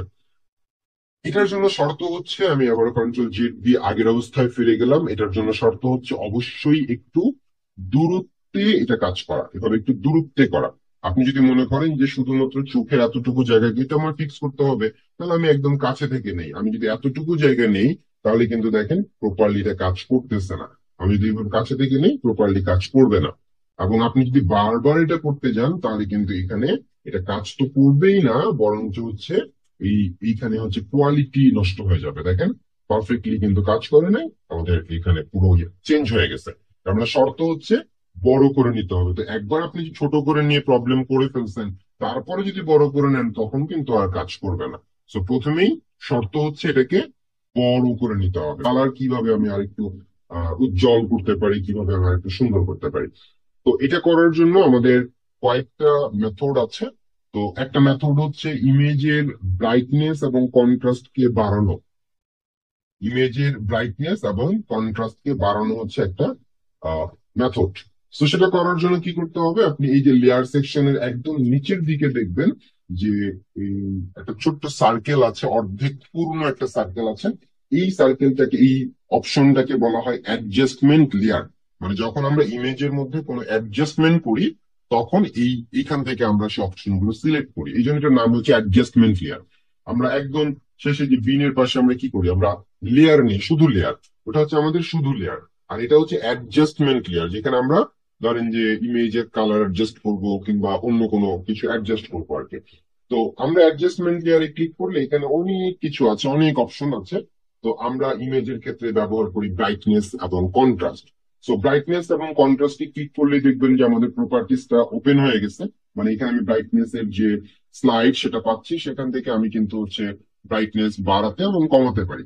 তো আমি যদি এই ব্রাইটনেস এর এই যে সুইচটা, এটাকে যদি আমি রাইট সাইডে নিয়ে যাই অর্থাৎ পজিটিভে নিয়ে যাই, তাহলে দেখেন ইমেজের মধ্যে একটা ব্রাইটার একটা ফিল আসতেছে।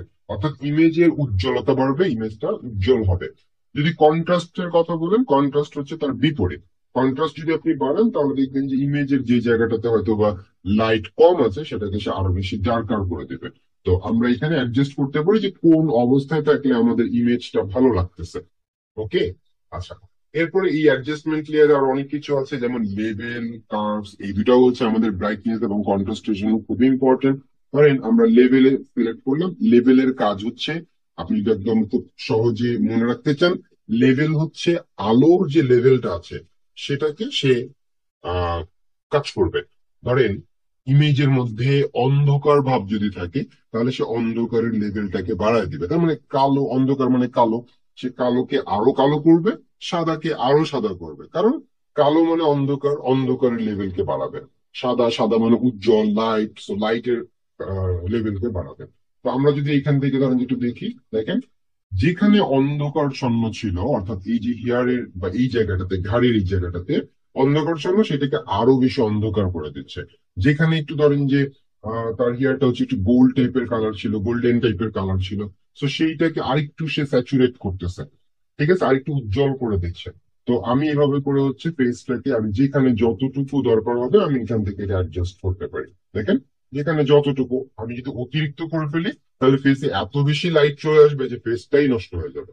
সেটাকে আমার অ্যাডজাস্ট করতে হবে, দেখতে হবে কোনটাতে কোন অবস্থাতে এটা আমার ভালো লাগবে, ভালো দেখা যাচ্ছে ইমেজটা, এটাকে আমাদের বুঝতে হবে। ঠিক আছে। তো এইভাবে করে আমরা লেভেলের ব্যবহার করতে পারি। এবং স্টিল আপনারা যদি কখনো কোনো ফটো এডিটিং এ কারো দেখেন, যেমন স্টুডিও গুলো যারা কাজ করে ফটো এডিটিং নিয়ে, তারা দেখবেন এই লেভেল এবং হচ্ছে আরেকটা অপশন আছে কার্ভস, এই কার্ভস নিয়ে কাজ করে। এই কার্ভসটা আমরা পাবো। সেই কার্ভসটা আমরা ইমেজটাকে আবারও সিলেক্ট করে এই অ্যাডজাস্টমেন্ট লেয়ার থেকে দেখেন কার্ভস নামে একটা অপশন আছে। সো কার্ভসটাও সেম, তবে এটা স্পেসিফিক কোন একটা এরিয়াতে আমি কিন্তু কাজ করতে পারবো এই লাইনের সাহায্যে। আমি যদি এটাকে নিচের দিকে দিই, দেখেন ডার্ক হচ্ছে। আমি যদি উপরের দিকে দিই, তাহলে দেখেন লাইট হচ্ছে। এটাও লেভেলের মতন কাজ করবে, কিন্তু আমি স্পেসিফিক, ধরেন যে এই জায়গায় আমি একটু কাজ করলাম, আবার উপরের দিকে এইখানে একটু উপরে বা নিচে করে অ্যাডজাস্ট করতে পারি। এতে আমার কাছে আহ কন্ট্রোলটা বেশি থাকবে, যে আমি কতটুকু কি করব, কোন জায়গায় কতটুকু কি করব, আমার কাছে এটার একটা কন্ট্রোল থাকতেছে। আমার এই যে লেয়ারটা সিলেক্ট করা আছে, আমি চলে যাব হচ্ছে আবার অ্যাডজাস্টমেন্ট লেয়ারে। এখানে একটা অপশন আছে হিউ এন্ড স্যাচুরেশন। এই হিউ এন্ড স্যাচুরেশনে যদি আমি ক্লিক করি, তাহলে সেম ভাবে আমার এখানে কিন্তু অপশন ইনেবল হয়ে যাবে হিউ এন্ড স্যাচুরেশনের। তো আমি যদি হিউটাকে পরিবর্তন করি, দেখেন হিউটাকে পরিবর্তন করলে আমার এই জুতার কালার কিন্তু পরিবর্তন হচ্ছে। ঠিক আছে। তো আমাকে ধরেন যে বলা হচ্ছে যে ভায়োলেট কালার, স্পেসিফিক এই ভায়োলেট কালার এবং ওই বাস্তবে জুতার ভায়োলেট কালার এক নাও হতে পারে। কারণ একটা কালারের 255টা ভাগ থাকে। সো অ্যাকুরেট হয়তো বা হবে না, একটু অল্প স্বল্প তারতম্য ঘটতেই পারে। এই জন্যই বলা থাকে যে যেহেতু এটা এডিটেড ইমেজ, সো এটাতে আহ মানে বাস্তবের সাথে এই ইমেজের একটু পার্থক্য থাকবে। সো আমি ব্রাশ টুলে সিলেক্ট করার পরে একদম প্রথমের দিকে দেখেন আমার এখানে একটা অপশন আছে যেটা 500 শো করতেছে। আপনাদের ক্ষেত্রে হয়তো 500 শো করবে না, আপনাদের ক্ষেত্রে হয়তো কম বা বেশি শো করতে পারে। সো তার একদম ডান পাশে ছোট্ট করে একটা ডাউন অ্যারো চিহ্ন আছে। সো এই ডাউন অ্যারো চিহ্নতে যদি আপনি ক্লিক করেন তাহলে এখানে অনেক টাইপের অপশন দেখতে পাবেন। তার মধ্যে কি পাবেন, একটা আছে সাইজ আর একটা আছে হার্ডনেস। এই দুইটা সবারই থাকবে। নিচের দিকে আমার দেখেন জেনারেল ব্রাশেস নামে একটা অপশন আছে এবং এটাকে কিন্তু আমি কলাপস করতে পারি। দ্যাট মিনস এটা হচ্ছে একটা ফোল্ডার। তো যারা হচ্ছে 19-20 ভার্সন বা তার পরের ভার্সন গুলো ব্যবহার করবেন তাদের জন্য 4টা ফোল্ডার থাকবে, সবারই থাকবে। General brushes, dry media brushes, wet media brushes and special effect brushes. এই 4টা ফোল্ডার সবারই আছে। যারা আগের ভার্সন ব্যবহার করবেন, ফটোশপ CS6 অর CC17 বা এই টাইপের ভার্সন গুলো, তাদের ক্ষেত্রে হয়তোবা এরকম, হয়তোবা না, এরকম ফোল্ডার থাকবে না। তাদের ক্ষেত্রে হচ্ছে এই যে এইভাবে থাকবে, এই যে এইভাবে এখানে যেভাবে আছে এইভাবে থাকবে, কোনো ফোল্ডারাইজ করা থাকবে না। CS6 এ যেমন কোনো ফোল্ডারাইজ করা থাকবে না, এই টাইপের কিছু, মানে এখানে যেভাবে এরকম বক্স আকারে দেখা যাচ্ছে এইভাবে হচ্ছে আপনার ব্রাশ গুলো থাকবে। বাট কাজ কিন্তু একই রকমের। ঠিক আছে। তো আমি জেনারেল ব্রাশেস এর মধ্যে যদি যাই, প্রথমের যেই অপশনটা আছে এটার নাম হচ্ছে soft round brush. Soft round brush মানে কি, আমরা সাধারণত কোনো কিছু ড্রয়িং করতে গেলে আমরা ব্রাশের ব্যবহার করি। সেখানে ড্রয়িং এর ক্ষেত্রে আমাদের হয়তো ব্রাশ কখনো বড় হতে হতে পারে, কিছু হয়তো আমাদের ছোট ব্রাশ নিয়ে ড্রয়িং করতে হতে পারে। ঠিক না, যখন আমরা পেন্টিং করি কখনো হয়তো বা বড় ব্রাশও নিতে হতে পারে, কখনো হয়তো আমাদেরকে ছোট ব্রাশও নিতে হতে পারে। তো এইখানে সেম জিনিসটাই, যে আমরা এখান থেকে বিভিন্ন টাইপের ব্রাশ পাবো। যেমন এখানে সফট রাউন্ড, সফট রাউন্ডে কি হবে আমরা যদি একটু দেখার চেষ্টা করি। দেখেন আমি এখানে সফট রাউন্ডটা সিলেক্ট করলাম এবং আমার যে ডকুমেন্ট, এই ডকুমেন্টের মধ্যে মাউসের কার্সরটা নিয়ে আসলে একটা সার্কেল দেখাচ্ছে। এই সার্কেলটা হচ্ছে ব্রাশের সাইজ। ওকে। সো এইটাকে যদি আমি ছোট বা বড় করতে চাই তাহলে আমি দুই ভাবে ছোট বা বড় করতে পারি। একটা হচ্ছে সাইজ, এই যে এখানে সাইজ, এটা দেখেন আমার 500 পিক্সেল আছে। আমি যদি একটু লেফটের দিকে ড্র্যাগ করি তাহলে এটা ছোট হবে। ঠিক আছে। ধরেন যে আমার 500 ছিল, আমি এখন 100 করলাম, দেখেন আমার এটা কিন্তু 500 থেকে 100 এর সার্কেলে চলে আসলো। তার মানে আমি ব্রাশ সাইজটাকে পরিবর্তন করতে পারতেছি। আবার যদি আমি এটাকে ইনক্রিজ করতে চাই তাহলে আমি ইনক্রিজ করলাম, এখানে আমি 5000 পিক্সেল পর্যন্ত ইনক্রিজ করতে পারতেছি। তো অ্যাডোবি ফটোশপের ডিফল্ট যে ব্রাশ গুলো আছে সেগুলো 5000 পর্যন্ত ইনক্রিজ করা যায়। আবার যদি হচ্ছে আপনি মানে বাইরে থেকে সোর্স করেন কিছু ব্রাশ, সেগুলো যদি হাই রেজলিউশনের হয় সেগুলো আপনার 5000 পর্যন্ত হবে। তো 5000 পিক্সেল মানে সর্বোচ্চ আর কি। তো এই 5000 পিক্সেল নিয়ে যখন আমি দেখেন মাউসের কার্সরটা আমার ডকুমেন্টের মধ্যে রাখলাম, তখন কিন্তু আর সার্কেল শো করতেছে না। আসলে সার্কেল আছে, বাট আমার ডকুমেন্টের ভিউ যতটা, তার চাইতে ব্রাশ সাইজ অনেক বড়, যার কারণে আমি আর দেখতেই পাচ্ছি না। তার মানে যদি কখনো দেখেন যে আপনি ব্রাশ নিছেন, ডকুমেন্টের মধ্যে এরকম প্লাস আইকন দেখাচ্ছে বা প্লাস টাইপের একটা সাইন দেখাচ্ছে, তাহলে এটা হতে পারে যে আপনার ব্রাশ সাইজটা অনেক বড় নিয়ে ফেলছেন, যেটা আপনার ডকুমেন্টের মধ্যে শো করতে পারতেছেন। অথবা আপনি সাইজটা যদি একদম ছোট নিয়ে নেন 1 পিক্সেল, তারপরেও কিন্তু সেম দেখেন আপনি কোনো সার্কেল দেখতে পাচ্ছেন না। তাহলে পসিবল রিজন হতে পারে যে আপনার ব্রাশের যে সাইজ সেটা হয় অনেক বড় আছে অথবা অনেক ছোট আছে, দুইটার একটা। আবার যারা অ্যাডোবি ফটোশপ CS6 ব্যবহার করবেন তাদের ক্ষেত্রে এটা খুব কমন প্রবলেম। ইভেন আপনার অ্যাডোবি ফটোশপ CC2020 ভার্সনের আগ পর্যন্ত এটা খুব একটা কমন প্রবলেম। সেটা হচ্ছে যে আপনার ডাইমেনশন যদি ঠিকও থাকে, যে আমি 100 নিচ্ছি, এখানে একটু আগে কাজ করছিল বাট এখন শো করতেছে না, এখন আবারও হচ্ছে প্লাস আইকন বা এই টাইপের কিছু শো করতেছে, তাহলে ঘাবড়ানোর কিছু নাই। এটা হচ্ছে একটা বাগ, সফটওয়্যারের বাগ, যেটা হচ্ছে সম্ভবত 2020 ভার্সনের আগ পর্যন্ত এই ধরনের প্রবলেম ছিল। তারপরের ভার্সন গুলোতে সেটা সলভ করে দিছে। তো এতে আপনার কোনো প্রবলেম হবে না, আপনি ইউজ করতে পারবেন। হয়তো বা শো করতেছে না, হয়তো সার্কেল শো করতেছে না, বাট আপনি যদি ড্র্যাগ করেন বা ব্রাশ নিয়ে যে কাজগুলো করা যায় সেটা যদি করেন তাহলে আপনি দেখবেন যে করা যাচ্ছে। ওকে। আচ্ছা। সো এইটা গেল হচ্ছে ম্যানুয়াল প্রসেসে আমি ব্রাশ সাইজকে ছোট বা বড় করতে পারি। এখন আমি যদি এটাকে শর্টকাট কমান্ড দিয়ে করতে চাই, শর্টকাট কমান্ড দিয়ে করতে চাইলে কিবোর্ড থেকে যে থার্ড ব্র্যাকেটের ওপেন এবং ক্লোজ আছে, থার্ড ব্র্যাকেটের শুরু এবং শেষ, যদি আমি শুরুটা প্রেস করি তাহলে ছোট হবে, থার্ড ব্র্যাকেটের শুরুটা প্রেস করলে ছোট হবে এবং ক্লোজ যেটা সেটা প্রেস করলে বড় হবে। এই দেখেন বড় করা যাচ্ছে। যদি আপনি শর্টকাট কমান্ড দিয়ে করতে চান তাহলে এভাবেও করতে পারেন। ওকে। আচ্ছা, এবার দেখেন আমরা আসলে ব্রাশ দিয়ে কি করতে পারি। ব্রাশ দিয়ে আমরা ধরেন যে এখানে এইভাবে করে ড্র করতে পারতেছি, রাইট, আমরা এইভাবে করে ড্র করতে পারতেছি। এবং আমাদের যে ব্রাশের স্টাইলে আমরা রেড কালার, ফরগ্রাউন্ডে রেড কালার আছে, এই জন্য রেড আসতেছে। এবং এই ব্রাশের চারপাশে একটা স্মুথনেস আছে, এটাকে আমরা কি ফিডার বলি। আমরা সিলেকশন টুলে কিন্তু দেখছিলাম যে যখন কোন একটা অবজেক্টের মধ্যে ফিডার দেওয়া থাকে, তখন তার এজ গুলো, অর্থাৎ তার যে দুই পাশে বা তার টোটাল এরিয়াটা একটু স্মুথ হয়ে যায়। সো এই জিনিসটা কেন হচ্ছে?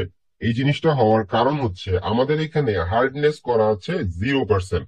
তার মানে হার্ডনেস যদি 0 থাকে, তার মানে স্মুথনেস 100% করা আছে, এটার বিপরীত, তাই না? মানে এখানে কোনো হার্ডনেসই নাই, একদম স্মুথ।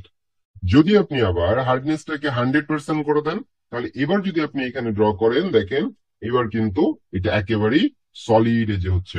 এটা কিন্তু এখন আর স্মুথনেস ভাবটা দিতে পারতেছে না।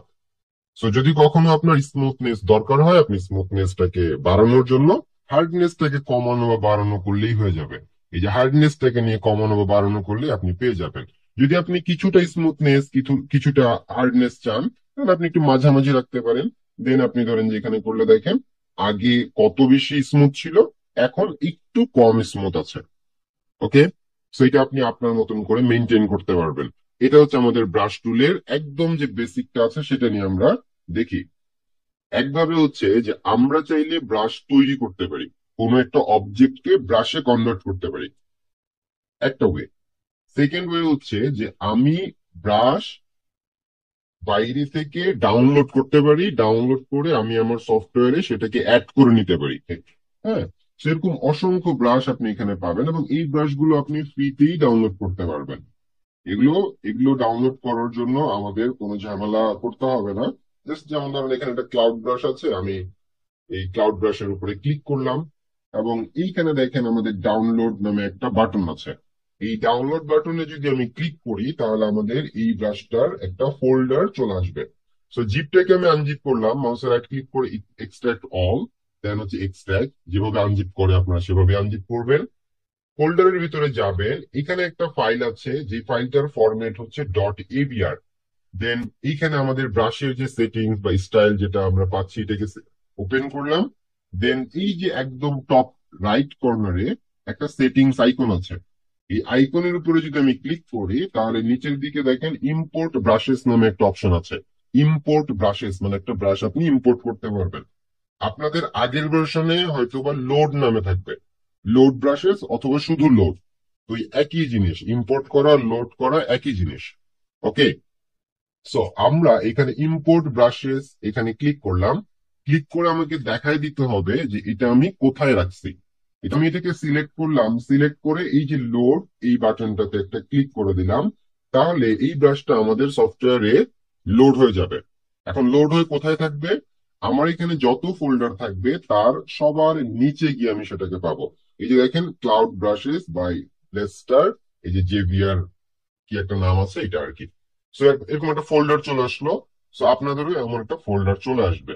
আর যাদের ফোল্ডার না, এমনি নর্মাল এরকম, তাদের হয়তো এরকম নর্মালি আসতে পারে, কয়েকটা ব্রাশ নিচে অ্যাড হয়ে যাবে। একদম সবার নিচে খুঁজতে হবে এটাকে। তো এই ফোল্ডারের ভিতরে যদি আমি যাই, দেখেন আমি ফোল্ডারটাকে ওপেন করলাম। এই যে দেখেন এইটা একটা হচ্ছে আমাদের ব্রাশ, এই যে ব্রাশে আমাদের এই টাইপের ক্লাউড দেখতে পাচ্ছি। দেখেন আপনারা দেখতে পাচ্ছেন না ক্লাউডের স্টাইলটা কেমন হবে? So আমরা যদি এখানে আরো দেখি, দেখেন যে বিভিন্ন স্টাইলের বিভিন্ন শেপের এখানে ক্লাউড আছে। বিভিন্ন স্টাইলের ক্লাউড আছে, কয়টা আছে? 10টা আছে। দেখেন, তো এটাকে ধরেন যে আমরা সিলেক্ট করলাম 1 3, এই নাম্বার এই ব্রাশটাকে। এখন আমি বাইরে একটা ক্লিক করবো, অবশ্যই ডকুমেন্টে না, আমি বাইরে একটু ক্লিক করব। বাইরে ক্লিক করলে আমাদের যে অপশনটা ব্রাশে সেটা চলে যাবে। এবার আমি আমার ডকুমেন্টের মধ্যে যদি ব্রাশটাকে ব্যবহার করতে চাই, তাহলে অবশ্যই কালারটাকে পরিবর্তন করে নেব। সো ফরগ্রাউন্ডের কালারটা পরিবর্তন করতে হবে, ব্যাকগ্রাউন্ডে করলে কিন্তু হবে না। ফরগ্রাউন্ডের এই কালারটাকে আমি একটা ক্লিক করলাম, এখান থেকে আমি কালার পরিবর্তন করে ধরেন যে একটা স্কাই টাইপের বা ব্লু টাইপের একটা কালার দিলাম আর কি। ওকে, দেন অবশ্যই আমরা নতুন একটা লেয়ার নিয়ে নিব। লেয়ার না নিয়ে নিলে কিন্তু কাজ ভুল হবে। সো আমরা এখানে কি করলাম, নতুন একটা লেয়ার নিলাম।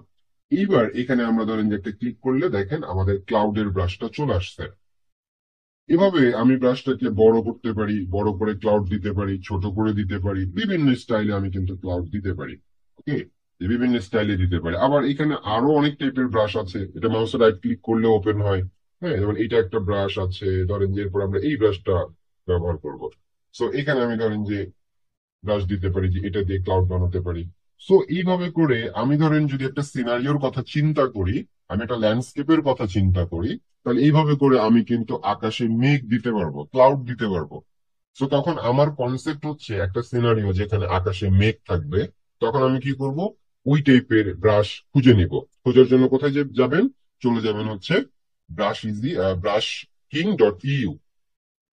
নতুন একটা লেয়ার নিলাম, যদিও আমার আপডেট ভার্সনে লেয়ার নেওয়ার প্রয়োজন হয় না, লেয়ার না নিয়েও আমি কাজ করতে পারবো, কিন্তু যেহেতু আপনাদের অনেকেরই আগের ভার্সন আছে, এই জন্য সবার জন্য যেটা কমন প্র্যাকটিস সেটা হচ্ছে আগে একটা লেয়ার নিয়ে নিবেন, ব্রাশ বানাতে চাচ্ছি। এরপরে আমরা চলে যাব হচ্ছে এডিট, নেভিগেশন মেনুর এডিট। এডিট থেকে দেখেন এখানে একটা অপশন আছে define brush preset. Define brush preset আগে সিলেক্ট করতে হবে। সিলেক্ট করার পরে নেভিগেশন মেনুর এডিটে যাবেন।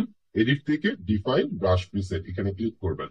এখানে ক্লিক করলে আপনাকে একটা ব্রাশের নাম দিতে বলবে।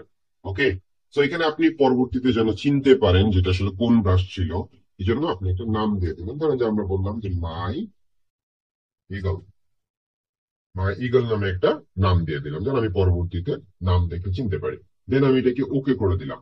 সো আমরা যেমন বাইরে থেকে ব্রাশ লোড করলে সেটা সবার শেষে থাকে, সেম ভাবে যখন আমরা কোনো একটা ব্রাশ তৈরি করি সেটাও হচ্ছে কি হবে, সেটাও হচ্ছে আমাদের ব্রাশ লিস্টের একদম শেষে থাকবে। লেয়ারে নেওয়ার পরে চলে যাবেন টুল সেকশনে। এখানে একটা টুল আছে যেটার নাম হচ্ছে গ্রেডিয়েন্ট টুল। সো গ্রেডিয়েন্ট মানে কি, গ্রেডিয়েন্ট মানে হচ্ছে দুই বা ততোধিক কালারের একটা সংমিশ্রণ। একটা কালার যখন থাকবে তখন আমরা সেটাকে বলি হচ্ছে সলিড কালার। যখন একের অধিক কালার একত্রিত হয়ে একটা নতুন আপনার কালার তৈরি করবে বা একটা ব্লেন্ড নিয়ে আসবে, তখন সেটাকে আমরা বলি হচ্ছে গ্রেডিয়েন্ট। ওকে, সো গ্রেডিয়েন্টের জন্য আমরা গ্রেডিয়েন্ট টুলে গেলাম এবং এইখানে দেখেন আমাদের গ্রেডিয়েন্টের কালারটা দেখাচ্ছে। আপনাদের আগের ভার্সনের ক্ষেত্রে হয়তো এইখানে দেখাবে, গ্রেডিয়েন্ট কথাটা লেখা থাকবে না, ডিরেক্ট হচ্ছে কালারের অপশনটা পাবেন। সো এরকম একটা ডাউনেরও পাবেন। এখানে যদি আপনি ক্লিক করেন তাহলে এখানেও দেখেন যে আপনাদের কিছু ফোল্ডার থাকবে। এই যে অনেকগুলো ফোল্ডার এখানে আছে, আপনাদের ওই ফোল্ডার গুলো থাকবে, কিন্তু আগের ভার্সন যারা ব্যবহার করেন তাদের ক্ষেত্রে ফোল্ডার থাকবে না, এরকম করে কালারের কিছু বক্স থাকবে যারা CS6 ব্যবহার করতেছেন। সো এখানে দেখেন আমার ব্ল্যাক এন্ড হোয়াইট নামে একটা কালার আছে। সো এই ব্ল্যাক এন্ড হোয়াইটটাকে আমি সিলেক্ট করলাম। ব্ল্যাক এন্ড হোয়াইটটাকে সিলেক্ট করে আমি জাস্ট মাউসের লেফট ধরে আমার যে ডকুমেন্ট, এই ডকুমেন্টের উপর এভাবে করে ড্র্যাগ করলাম। দেখেন এভাবে করে ড্র্যাগ করলে কি হবে, উপরের দিকে কালো, নিচের দিকে ধীরে ধীরে সাদায় ব্লেন্ড হয়ে যাচ্ছে। তো তার মানে আমি যদি রাতের পরিবেশ বুঝাইতে চাই, এখন আমি পুরোটাকেই যদি ব্ল্যাক দিয়ে দেই তাহলে আমার কোনো অবজেক্টই বোঝা যাবে না। তো আমি এই জন্য উপরের দিকে একটু কালো রাখলাম, নিচের দিকে সাদা, যেন আমি এই জায়গাটাতে অবজেক্ট গুলো বুঝাইতে পারি। আর উপরের দিকে আমি কালো রাখলাম, যে আকাশের রং, রাতের আকাশ কালো হবে আর কি। এখানে আমরা আমাদের টুল সেকশনের মধ্যে যদি আসি, দেখেন এইখানে আমাদের পেন টুল নামে একটা টুল আছে। সো এই টুলের উপরে যদি আমরা মাউসের রাইট ক্লিক করি তাহলে এখানে অনেকগুলো টুল পাবো। যেমন সবার উপরে আছে পেন টুল, তারপরে free form pen tool, curvature pen tool, add anchor point tool, delete anchor point tool এবং হচ্ছে কনভার্ট পয়েন্ট টুল। যারা অ্যাডোবি ফটোশপ CS6 ব্যবহার করতেছেন বা 20-এর আগের ভার্সন গুলো ব্যবহার করবেন, তাদের ক্ষেত্রে ফ্রি ফর্ম পেন টুল এবং কার্ভেচার পেন টুলটা মিসিং থাকবে। CS6 a must be missing থাকবে, এবং CC17, 18, 19 এগুলোতে মিসিং থাকতেও পারে, বাট আমি এটা একদম মনে করতে পারতেছি না। বাট CS6 এ এই দুটো মিসিং পাবেন, এই দুটো থাকবে না। তো আমি পেন টুল প্রথমত সিলেক্ট করলাম। সিলেক্ট করার পরে যখনই আমি কোনো একটা টুল সিলেক্ট করি, সাথে আমি কি করি, সাথে আমি হচ্ছে অপশন বারটা চেক করি যে অপশন বারে কি পরিবর্তন আসতেছে। তো অপশন বারে আমি দেখতেছি একদম সবার প্রথমে একটা অপশন আছে শেপ। আমি যদি এখানে ক্লিক করি, এখানে দেখবেন আরো একটা অপশন বের হবে পাথ।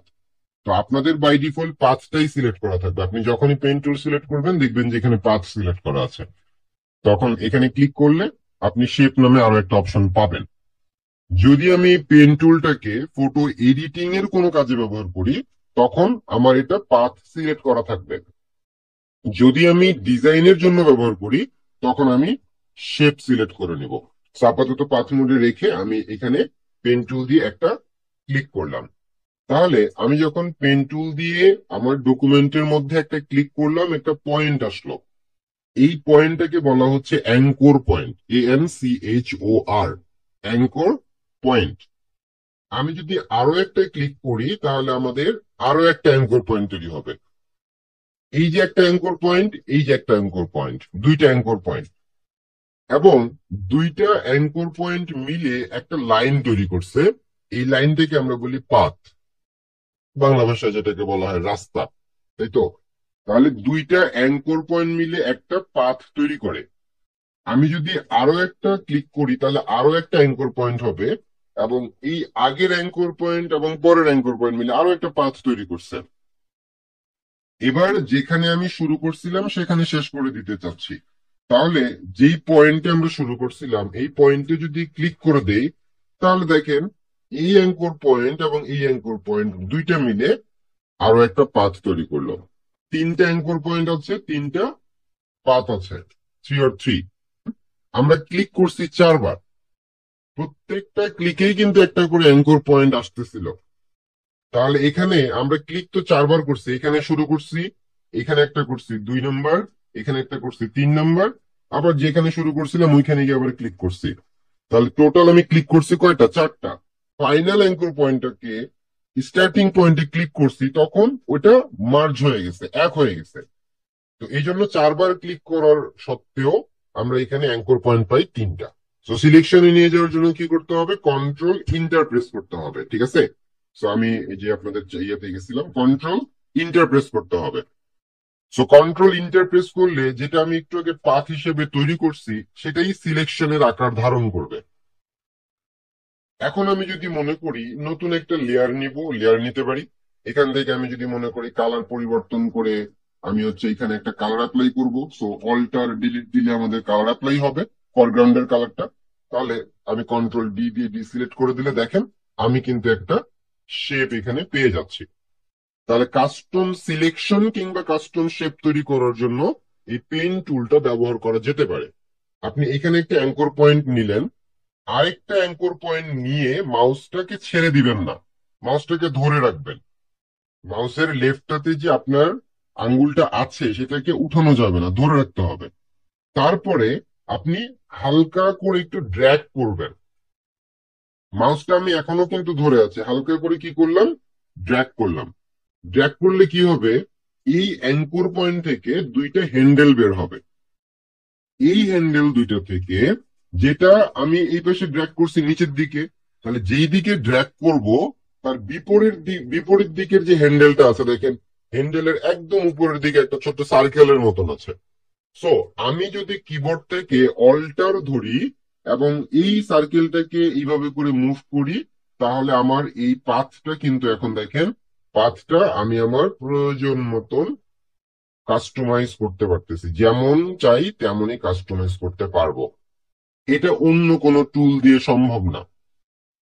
এখন এই যে এক্সট্রা হ্যান্ডেল, এটাকে কি করব? অল্টার ধরে, কিবোর্ড থেকে অল্টার ধরে এখানে একটা ক্লিক করলে এই হ্যান্ডেলটা কেটে যাবে। আবার আমি একটা ক্লিক করে আবার যদি একটু ড্র্যাগ করি, আবার দুটো হ্যান্ডেল বের হবে। নিচের দিকে ড্র্যাগ করছি, তাহলে বিপরীত দিকের যে হ্যান্ডেল সেটাকে আমি অল্টার ধরে মডিফাই করতে পারতেছি, রাইট? তো যখনই মডিফাই হয়ে গেল, পরের কাজ কি? যে এই যে এক্সট্রা হ্যান্ডেলটাকে কেটে দিতে পারি আমি চাইলে। সো অল্টার ধরে এখানে ক্লিক করলে এটা কিন্তু কেটে যাবে। আবার আমি যেখান থেকে শুরু করছি সেখানে গিয়ে ধরেন আমি এটাকে এভাবে করে ড্র্যাগ করে অ্যাডজাস্ট করে দিলাম। তাহলে এই যে কাস্টম শেপটা আমরা তৈরি করলাম, এটা কিন্তু আপনার এই পলিগনাল লেসো টুল দিয়ে বানানো সম্ভব না। কারণ পলিগনাল লেসো টুল কি করবে? শুধুমাত্র আপনার স্ট্রেট লাইন বা কর্নার ধরতে পারবে, সে কিন্তু কার্ভ করতে পারবে না।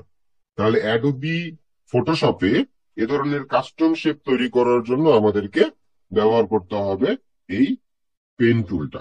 এবার আমি যদি এই মুডটাকে পরিবর্তন করে শেপ মুড করে দেই, এবং এখন যদি আমি ধরেন এখানে কার্ভ নেওয়ার চেষ্টা করি বা পাথ নেওয়ার চেষ্টা করি, ধরেন আমি প্রথমে পাথ নিচ্ছি, দুইটা অ্যাঙ্কর পয়েন্ট দিছি, একটা পাথ আসছে, আমি আরেকটা হচ্ছে অ্যাঙ্কর পয়েন্ট নিলাম, তাহলে দেখেন এইবার এই পাথ তৈরি হওয়ার সাথে সাথে এটাতে কিন্তু একটা শেপ তৈরি হয়ে গেছে।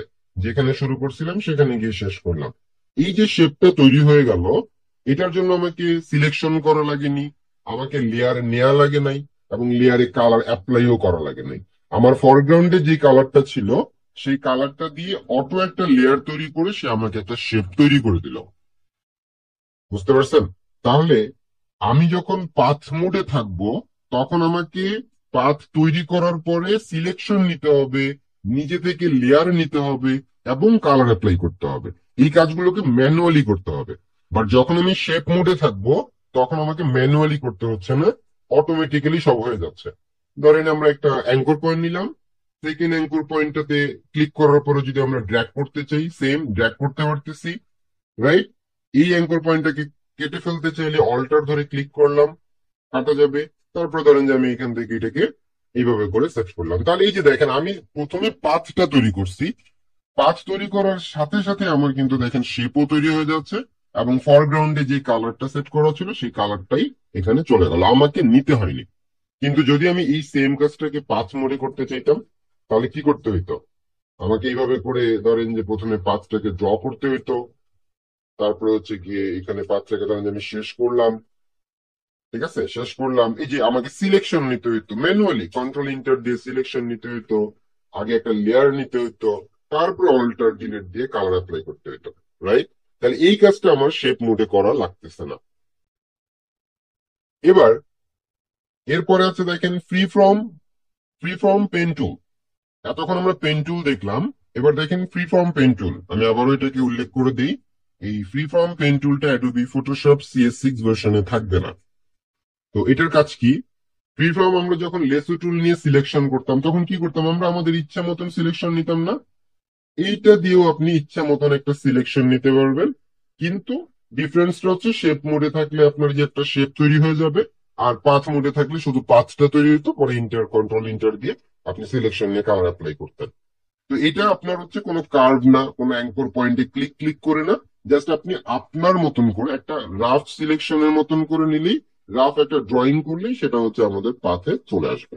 এটা হচ্ছে ফ্রি ফর্ম, মানে ফ্রি হ্যান্ডে আমরা করতেছি।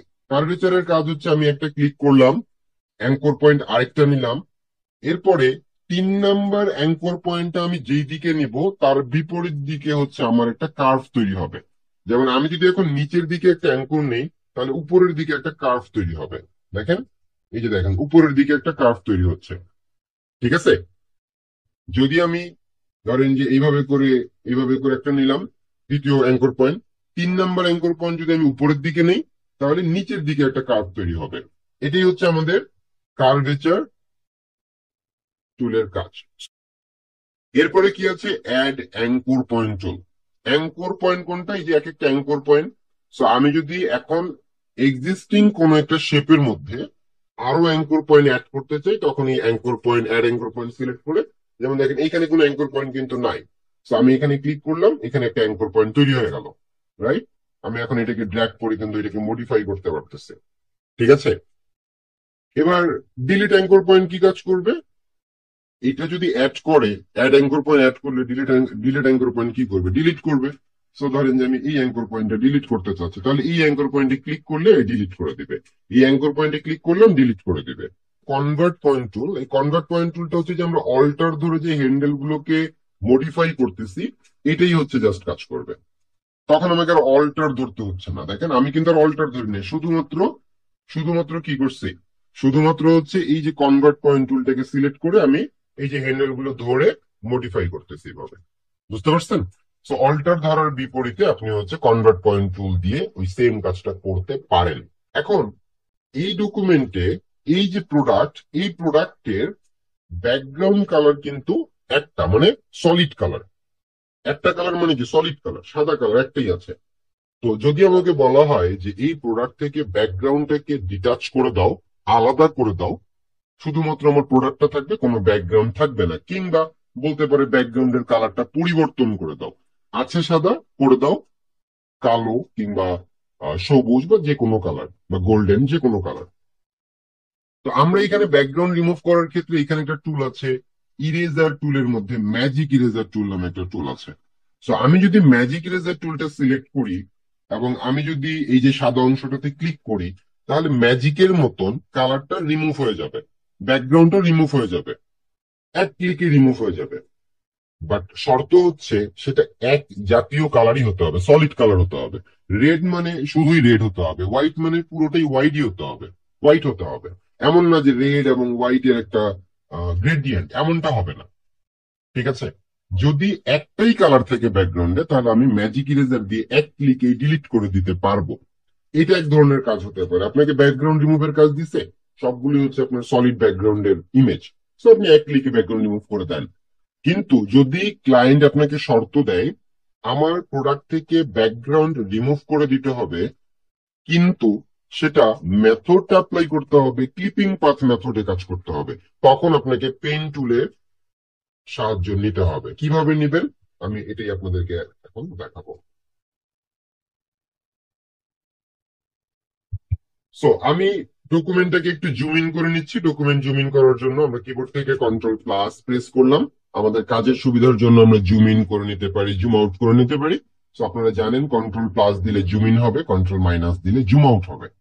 সো আমি পেন টুলে যাব, পেন টুল সিলেক্ট করব। আচ্ছা, এখন আমি কি করতেছি, একটা প্রোডাক্টের ব্যাকগ্রাউন্ড রিমুভ করতেছি। এটা কি ডিজাইনের কাজ নাকি এডিটিং এর কাজ? এটা কি কোনো ডিজাইনের কাজ হচ্ছে নাকি ফটো এডিটিং এর কাজ হচ্ছে, বলেন।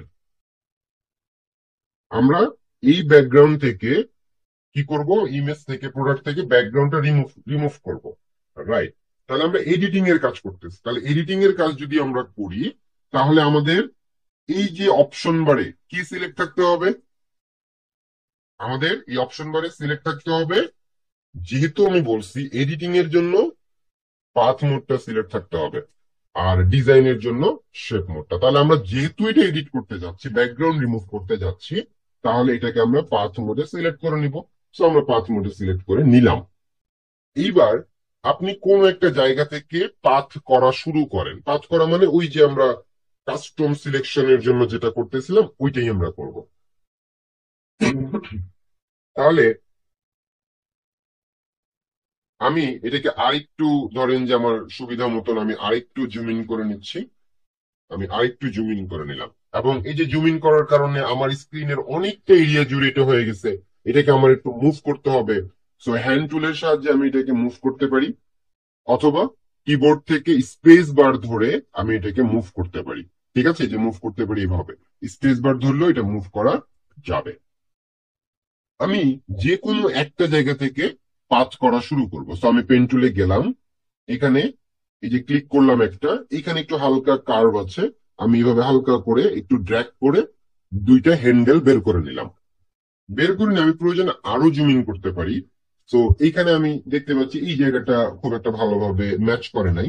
তো আমি অল্টার ধরে এই যে বিপরীত যে হ্যান্ডেল, এটা নিয়ে আমি অ্যাডজাস্ট করতে পারি। এইভাবে দেখেন, অ্যাডজাস্ট করা যাচ্ছে। তার মানে আমার কাস্টম সিলেকশন এখানে দরকার। এইখানে আমাদের অল্টার ধরে যদি ক্লিক করা হয়, তাহলে কি হবে, অ্যাঙ্কর পয়েন্টে আমাদের এই হ্যান্ডেলটা ডিলিট হয়ে যাবে। অথবা আমি অল্টার ধরে এইভাবে করেও দিতে পারি, এভাবে করেও দিতে পারি। ঠিক আছে, দুইটাই করা যায়। তো আমি এখানে অল্টার ধরে এই অ্যাঙ্কর পয়েন্টে ক্লিক করলাম, যেন বাড়তি হ্যান্ডেলটা রিমুভ হয়ে যায়। রিমুভ হয়ে গেল। তারপরে এইখানে একটা কার্ভ আছে। সো আমি ধরেন যে এখানে একটু দূরে থেকে আরেকটা সিলেকশন নিয়ে একটু ড্র্যাগ করলাম, দুইটা হ্যান্ডেল বের হইলো। সো বিপরীত যে হ্যান্ডেল, অল্টার ধরে সেটাকে সিলেক্ট করে আমি অ্যাডজাস্ট করার চেষ্টা করতেছি। দেখেন, এই যে আমি অ্যাডজাস্ট করার চেষ্টা করলাম। ঠিক আছে। তো আপনারা যখন কাজ করবেন তখন একটু ছোট ছোট করে নেবেন আর কি। ঠিক আছে, আমি যেমন অনেকটা নিছি, আপনি প্রথম অবস্থায় প্র্যাকটিস যখন করবেন একটু ছোট করে নেবেন। ওকে, তারপরে যখন অভ্যস্ত হয়ে যাবেন তখন আপনি বড় করে নিতে পারেন। তো আমি এখানে অল্টার ধরে এটাকে কেটে দিলাম। আমাদের এইখানে এই পর্যন্ত একটা কার্ভ আছে। তো আমি হালকা করে একটু ড্র্যাগ করে নিলাম, দুইটা হ্যান্ডেল বের হইলো। বিপরীত দিকে অল্টার ধরে আমি এটাকে অ্যাডজাস্ট করে দিলাম, যে আমি এটাকে অ্যাডজাস্ট করে দিলাম। ঠিক আছে। আচ্ছা, আবার আমি এদিকে মুভ করতেছি, এইখানে আমাদের কার্ভ আছে। সো অল্টার ধরে এখানে আমি ক্লিক করলাম, তারপরে এইখানে আমি আবারও হচ্ছে নিয়ে একটু ড্র্যাগ করে দিলাম। এখন এই যে গ্যাপটা, এই গ্যাপটা পূরণ করার জন্য আমরা অল্টার ধরে যে বিপরীত পাশের যে হ্যান্ডেল আছে সেটাকে ধরে তারপর হচ্ছে যে আমরা এটাকে অ্যাডজাস্ট করতেছি। তাই না? কখনো হয়তো বড় করতে হবে, কখনো হয়তো নিচে আনতে হবে, কখনো হয়তো উপরে উঠাতে হবে। এটা আপনাকে বুঝতে হবে, দেখে বুঝতে হবে যে কি করলে কতটুকু জায়গায় অ্যাডজাস্ট হচ্ছে। সেই যে অ্যাডজাস্ট আমাদের কিন্তু এখানে হয়ে গেল। তারপরের কাজ কি, বাড়তি হ্যান্ডেলটা কেটে ফেলা। সো অল্টার ধরে বাড়তি হ্যান্ডেলটা কেটে ফেললেন। দেন এখানে আমাদের একটা কার্ভ আছে। সো এখানেও আমরা হচ্ছে এরকম করে ড্র্যাগ করে হ্যান্ডেল বের করে নিলাম, অল্টার ধরে আমি এখানে অ্যাডজাস্ট করে দিলাম। তো প্রথম অবস্থায় ভুল হতে পারে, আপনার স্মুথ হয়তো বা হবে না, ছোট করে নিলে খুব ভালো লাগবে না, হোক, বাট প্র্যাকটিস করলে ধীরে ধীরে এটা ঠিক হয়ে যাবে। আচ্ছা, তারপরে এখানে আমাদের একটু আছে, এটাকে আমরা সিলেক্ট করে নিলাম। সেম, এখানে আমাদের বেশি দরকার হয়নি। সো এরপরে আমাদের এখানে আছে, আমরা এই যে এটাকে ড্র্যাগ করে সেম এভাবে বাড়তি করে নিলাম। এই যে আমাদের হ্যান্ডেলটা ধরে আমরা এটাকে অ্যাডজাস্ট করে দিলাম। দেখেন, ধৈর্য ধরে করবেন, তাড়াহুড়ো করার কিছু নাই। আমরা এটাকে কেটে দিলাম। এইখানে আমাদের একটা কার্ভ আছে, সো আমরা এখানে একটু নিয়ে হ্যান্ডেল বের করে আমরা অল্টার ধরে এটাকে অ্যাডজাস্ট করে দিলাম। ওকে, দেন পুরোটাকে আমরা করতেছি একই প্রসেস, একই মেথড, একই নিয়ম। ঠিক আছে, এই জায়গাটাতে আমাদের খুব বেশি কার্ভ নেই, সো আমাকে আর এখানে ড্র্যাগ করতে হলো না। সো আমি অল্টার ধরে এটাকে কেটে দিলাম। এইখানে আমাদের কিন্তু একটা কার্ভ আছে, সো সিলেক্ট করে ড্র্যাগ করলাম। ড্র্যাগ করার পরে অল্টার ধরে বিপরীত হ্যান্ডেলটাকে আমি এখানে সেট করে দিলাম। আমি এখানে এটাকে সেট করে দিলাম। তারপরে অল্টার ধরে এই হ্যান্ডেলটাকে কেটে দিলাম। দেন হচ্ছে এইখানে আমি এটাকে আবারও, আমি একবারে যদি সেট করতে পারি একবারই করতে পারি, করে নিলাম। ঠিক আছে, এখানে হ্যান্ডেলটাকে কেটে দিলাম। তারপরে এখানে আমাদের কার্ভ আছে, তো আমি এটাকে ড্র্যাগ করলাম, আবারও অল্টার ধরে বিপরীত দিকে অ্যাডজাস্ট করে দিলাম। এই যে দেখেন অ্যাডজাস্ট হয়েছে। সো আমরা প্রয়োজনে আমাদের প্রোডাক্টের কিছু অংশ কাটা যাক, এতে সমস্যা নাই, কিন্তু ব্যাকগ্রাউন্ডের কোনো সাদা অংশ যেন আমাদের সিলেকশনে না আসে, এতটুকু শুধু আপনি মনে রাখবেন। অল্টার ধরে কেটে দিলাম। এখানে আমাদের কার্ভ আছে, আমরা ড্র্যাগ করে নিলাম। অল্টার ধরে আমরা এটাকে যতটুকু অ্যাডজাস্ট করার দরকার আমরা অ্যাডজাস্ট করে নিলাম। অল্টার ধরে কেটে ফেললাম। তারপরে আবার ওইখানে হচ্ছে আমাদের হালকা একটু কার্ভ আছে, সো যেভাবে আমরা আগের গুলো করছি সেম ভাবে আমরা করে নিলাম। এখানে কেটে দিলাম। এখানে একটু হালকা কার্ভ আছে। তারপরে ধরেন যে যেখান থেকে শুরু করছিলাম সেখানে গিয়ে শেষ করলাম। তাহলে আমাদের এই যে প্রোডাক্টটা, এই প্রোডাক্টটার চারপাশ থেকে কিন্তু আমরা একটা পাথ তৈরি করে নিতে পারলাম। রাইট, চারপাশ থেকে একটা পাথ তৈরি করে নিতে পারছি। আচ্ছা, এই প্রোডাক্টের ক্ষেত্রে ভিতরে আবার সাদা অংশ কিছুটা আছে না? সো আমরা যদি ব্যাকগ্রাউন্ড রিমুভ করি, চারপাশে তো রিমুভ করবোই, সাথে এটাও আমাদেরকে রিমুভ করতে হবে না? তাহলে আমাদেরকে আবার একবার পাথ তৈরি করতে হবে। কারণ যেটা শুরু করছিলাম সেটা যখন শেষে গিয়ে ক্লিক করে দিছি, এটা তো মার্জ হয়ে গেছে। এখন এটা তো এক্সট্রা একটা এরিয়া, সো এটার জন্য আমাকে আবার একটা পাথ তৈরি করতে হবে। তো সেটা করার জন্য কি করব দেখেন, এই যে লেয়ার সেকশনে আমাদের কিন্তু পাথ সেকশন নামে একটা আছে অপশন। যদি আপনার না থাকে, আপনি নেভিগেশন মেনুর উইন্ডোতে যান। উইন্ডোতে গিয়ে এই যে দেখেন পাথ নামে একটা অপশন আছে, এটাতে ক্লিক করেন, তাহলে দেখবেন পাথ অপশনটা দেখা যাবে এখানে। যদি না থাকে, বাই ডিফল্ট থাকার কথা। তো এই যে ওয়ার্ক পাথ, আমরা যে একটা পাথ তৈরি করছি, এখানে ওয়ার্ক পাথ হিসেবে সেটা শো করতেছে। তো প্রথমবার আমার কাজ করার ক্ষেত্রে অটোমেটিক একটা পাথ তৈরি থাকবে। বাট আমি এখন যেহেতু সেকেন্ড আরো একটা পাথ তৈরি করতে চাচ্ছি, এই জন্য আমাকে কি করতে হবে, এই যে নিচে প্লাস আইকনে ক্লিক করে আরেকটা পাথ নিতে হবে। নেওয়ার পরে এই পাথের উপরে গিয়ে হচ্ছে আমরা এই যে এতটুকু অংশকে আবারও সিলেক্ট করব। ঠিক আছে, যে আমি এতটুকু অংশকে সিলেক্ট করতেছি, যে এই অংশটাও তো আমার ডিলিট হয়ে যাবে, ডিলিট হওয়ার কথা, তাই তো? সো আমি এটাকে আবারও একটা পাথ করলাম আর কি। So, এই যে দেখেন, তাহলে আমাদের এইখানে টোটাল দুইটা পাথ করতে হয়েছে। একটা হচ্ছে প্রোডাক্টের চারপাশে, আরেকটা হচ্ছে এই যে ভিতরের এতটুকু অংশ। যার কারণে আমাদের এখানে কিন্তু দুইটা পাথ লেয়ার আছে, একটা হচ্ছে ওয়ার্ক পাথ বাই ডিফল্ট, আর সেকেন্ডটা হচ্ছে আমাদের আমরা ক্রিয়েট করছি পাথ ওয়ান হিসাবে। যেমন আমরা লেয়ার নিয়ে কাজ করলে আগে একটা ব্যাকগ্রাউন্ড লেয়ার থাকে, বাট নেক্সট এর কাজগুলোর জন্য আমাদেরকে লেয়ার নতুন করে তৈরি করতে হয়। ওই সেম, আগে থেকে একটা পাথ ছিল, সেটা দিয়ে আমরা কাজ করছি। সেকেন্ড, এখন যত পাথ করবো প্রত্যেকবার আমাদেরকে নতুন করে পাথ তৈরি করতে হবে। যদি আমার এখানে আরো এক জায়গায় পাথ করতে হইতো, তাহলে আমাকে আবার হচ্ছে একটা পাথ ক্রিয়েট করে নিতে হইতো। এই পর্যন্ত বুঝতে পারছেন তো নাকি? সিলেকশন ইনভার্স করার শর্টকাট কমান্ড হচ্ছে কন্ট্রোল শিফট আই, অথবা আপনি যদি নেভিগেশন মেনু থেকে ম্যানুয়ালি করতে চান, নেভিগেশন মেনুর সিলেক্ট, এই যে দেখেন ইনভার্স, কন্ট্রোল শিফট আই, যেটা শর্টকাট কমান্ড বললাম। সো ক্লিক করলে দেখেন এইবার সিলেকশন এরিয়া কোথায় গেছে, সিলেক্টেড এরিয়া এই প্রোডাক্টটা বাদ দিয়ে আমাদের টোটাল ডকুমেন্টের ব্যাকগ্রাউন্ডটা না। এবার আমরা লেয়ারে ফিরে আসলাম। এই ইমেজটা আমাদের কি লক করা আছে, লকটাকে আনলক করতে হবে। সো আপনি লকের উপর একটা ক্লিক করলে আনলক হবে। যাদের আগের ভার্সনের সফটওয়্যার অ্যাডোবি ফটোশপ CS6 তারা ডবল ক্লিক করবেন, তাদের এক ক্লিকে আনলক হবে না। সো আমাদের যেহেতু আপডেট ভার্সন, সো আমরা এক ক্লিক করলে এটা আনলক হয়ে যাচ্ছে। আনলক না হলে আবার কাজ করবে না, কিন্তু এটা মনে রাখবেন, আনলক না হলে কিন্তু এটা কন্টেন্ট অ্যাওয়ার্ডে চলে যাবে। সো আমি আনলক করে নিলাম, সিলেক্টেড এরিয়া হচ্ছে আমাদের সাদা অংশ।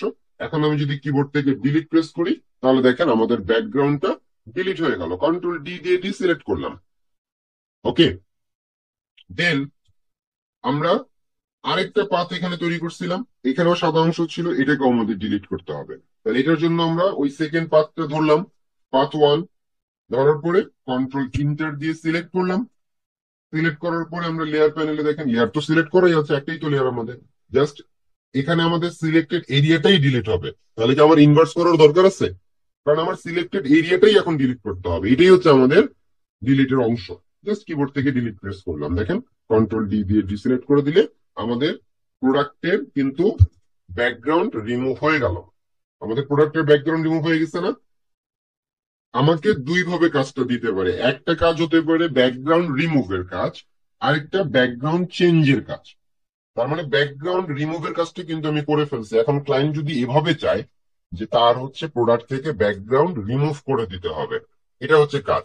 তাহলে এখন আমি ইমেজটাকে কিভাবে সেভ করব? ফাইলে যাব, ফাইল থেকে এক্সপোর্ট, এক্সপোর্ট থেকে এক্সপোর্ট অ্যাজ, এখান থেকে আমি ফরম্যাটটা সিলেক্ট করে দিব পিএনজি। পিএনজি ফরম্যাট যদি সিলেক্ট করি তাহলে আমার কোনো ব্যাকগ্রাউন্ড থাকবে না। এটাকে আমরা বলি ট্রান্সপারেন্ট ব্যাকগ্রাউন্ড। একটা লেয়ার নিবেন, এই যে আমি একটা লেয়ার নিলাম, এই লেয়ারের মধ্যে আমি কালার অ্যাপ্লাই করব, যেই কালারটা দিতে চাচ্ছি ব্যাকগ্রাউন্ডে, বা যেটা ক্লায়েন্ট আমাকে বলবে। ধরেন আমি এখান থেকে বললাম ব্যাকগ্রাউন্ড কালার হিসেবে আমি গোল্ড কালারটাকে সিলেক্ট করলাম, বা আমি ব্যাকগ্রাউন্ড কালার হিসেবে ধরেন যে ব্ল্যাক ডার্ক গ্রে টাইপের একটা কালার সিলেক্ট করলাম, যেটা আমাকে ক্লায়েন্ট বলছে দিতে। তো ফরগ্রাউন্ডে সিলেক্ট করার পরে যে লেয়ার নিছি, লেয়ারের উপরে কালারটাকে অ্যাপ্লাই করে দিব। শর্টকাট কমান্ড কি? Alt delete. তাহলে আমার এই লেয়ারের উপরে কি হয়েছে? কালারটা অ্যাপ্লাই হয়ে গেছে, কিন্তু আমার প্রোডাক্টটা দেখা যাচ্ছে না কেন?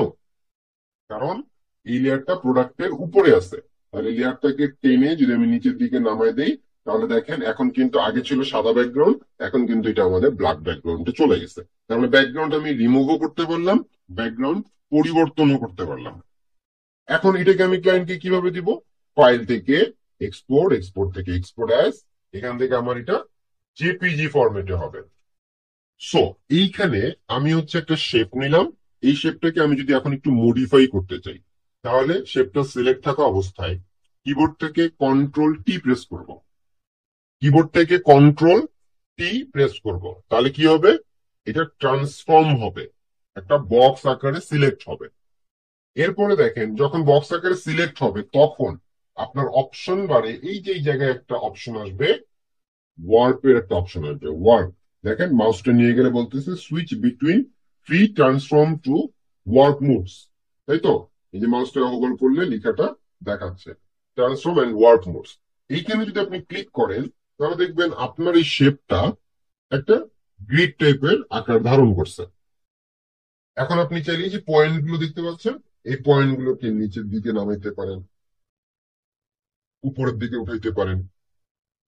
এইভাবে করে আপনি শেপটাকে মডিফাই করতে পারেন।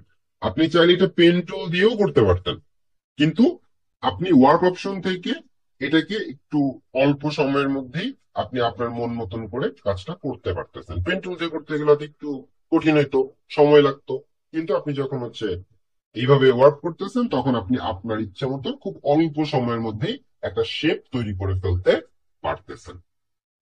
এটা হচ্ছে আমাদের শেপের কাস্টমাইজেশন। ঠিক আছে, খুব অল্প সময়ের মধ্যে আমরা শেপটাকে কাস্টমাইজ করতে পারি।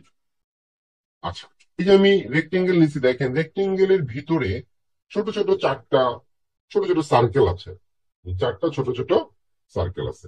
আমি এই সার্কেল গুলোকে ধরে যদি ড্র্যাগ করি, তাহলে আমাদের এই যে শেপ, এই শেপটা একটু রাউন্ড হবে। এই যে আমাদের কর্নার যেগুলো আছে, কর্নার গুলো রাউন্ড হবে। এটা কিন্তু নতুন ভার্সনে পাবেন, মেবি এটা 20 ভার্সন থেকে অ্যাভেলেবেল, 20-এর আগে সম্ভবত এই অপশনটা পাবেন না। যদি মনে করেন যে আমি হচ্ছে স্পেসিফিক একটা পয়েন্ট নিয়ে কাজ করব, তাহলে আপনি ধরেন অল্টার যদি ধরেন, অল্টার ধরে যদি আপনি ড্র্যাগ করেন, তাহলে শুধু একটা সাইড রাউন্ড হবে, এগুলো রাউন্ড হবে না। যেমন দেখেন আমি এটাকে আগের অবস্থায় ফিরিয়ে দিলাম, শুধুমাত্র একটা সাইডকে আমি রাউন্ড করতে চাচ্ছি, তাহলে আমি কিবোর্ড থেকে কি করব, অল্টার ধরবো। অল্টার ধরলে শুধু একটা সাইড রাউন্ড হবে। যদি আমি অল্টার না ধরি তাহলে চারটাই কাজ করবে, চার পাশ একসাথে রাউন্ড হয়ে যাবে। করার পরে আপনাদের এই যে অপশন বারে এরকম শেপস নামে একটা অপশন ইনেবল হয়ে যাবে। এখানে নতুন ভার্সনে এরকম ফোল্ডার করা আছে, আগের ভার্সনে কোনো ফোল্ডার নাই, আগের ভার্সনে জাস্ট একটার পর একটা আছে আর কি। ঠিক আছে, তো আমি যদি ধরেন যে ফোল্ডার গুলো নিয়েও দেখি, ফোল্ডারে যেগুলো আছে দেখেন ফোল্ডারে কিছু শেপ কিন্তু তৈরি করাই আছে। ফোল্ডারে কিছু শেপ তৈরি করা আছে আগে থেকে। ধরেন যে এই যে একটা হরিণ টাইপের একটা শেপ আছে, আমি যদি এখানে এটাকে ড্র করতে চাই, দেখেন শিফট ধরলে অ্যাকুরেট হবে, একদম রেশিও ঠিক থাকবে। যে দেখেন আমি একটা হরিণের শেপ পেয়ে যাচ্ছে, হরিণই তো তাই না, যে হরিণের শেপ পেয়ে যাচ্ছে। আরো কি কি শেপ আগে থেকেই দেওয়া আছে দেখেন। আমরা যদি লিভে যাই, যেমন যে গাছ, আমরা যেমন ব্রাশ নিয়ে কাজ করছিলাম ওরকম।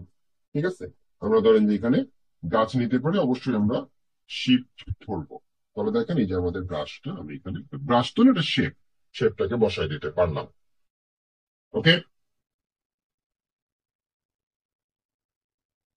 শেপ কি লেয়ারের মতন করে কপি করা যায় কিনা? হ্যাঁ, লেয়ারের মতন করে কপি করা যায়, কারণ এটাও তো একটা লেয়ার।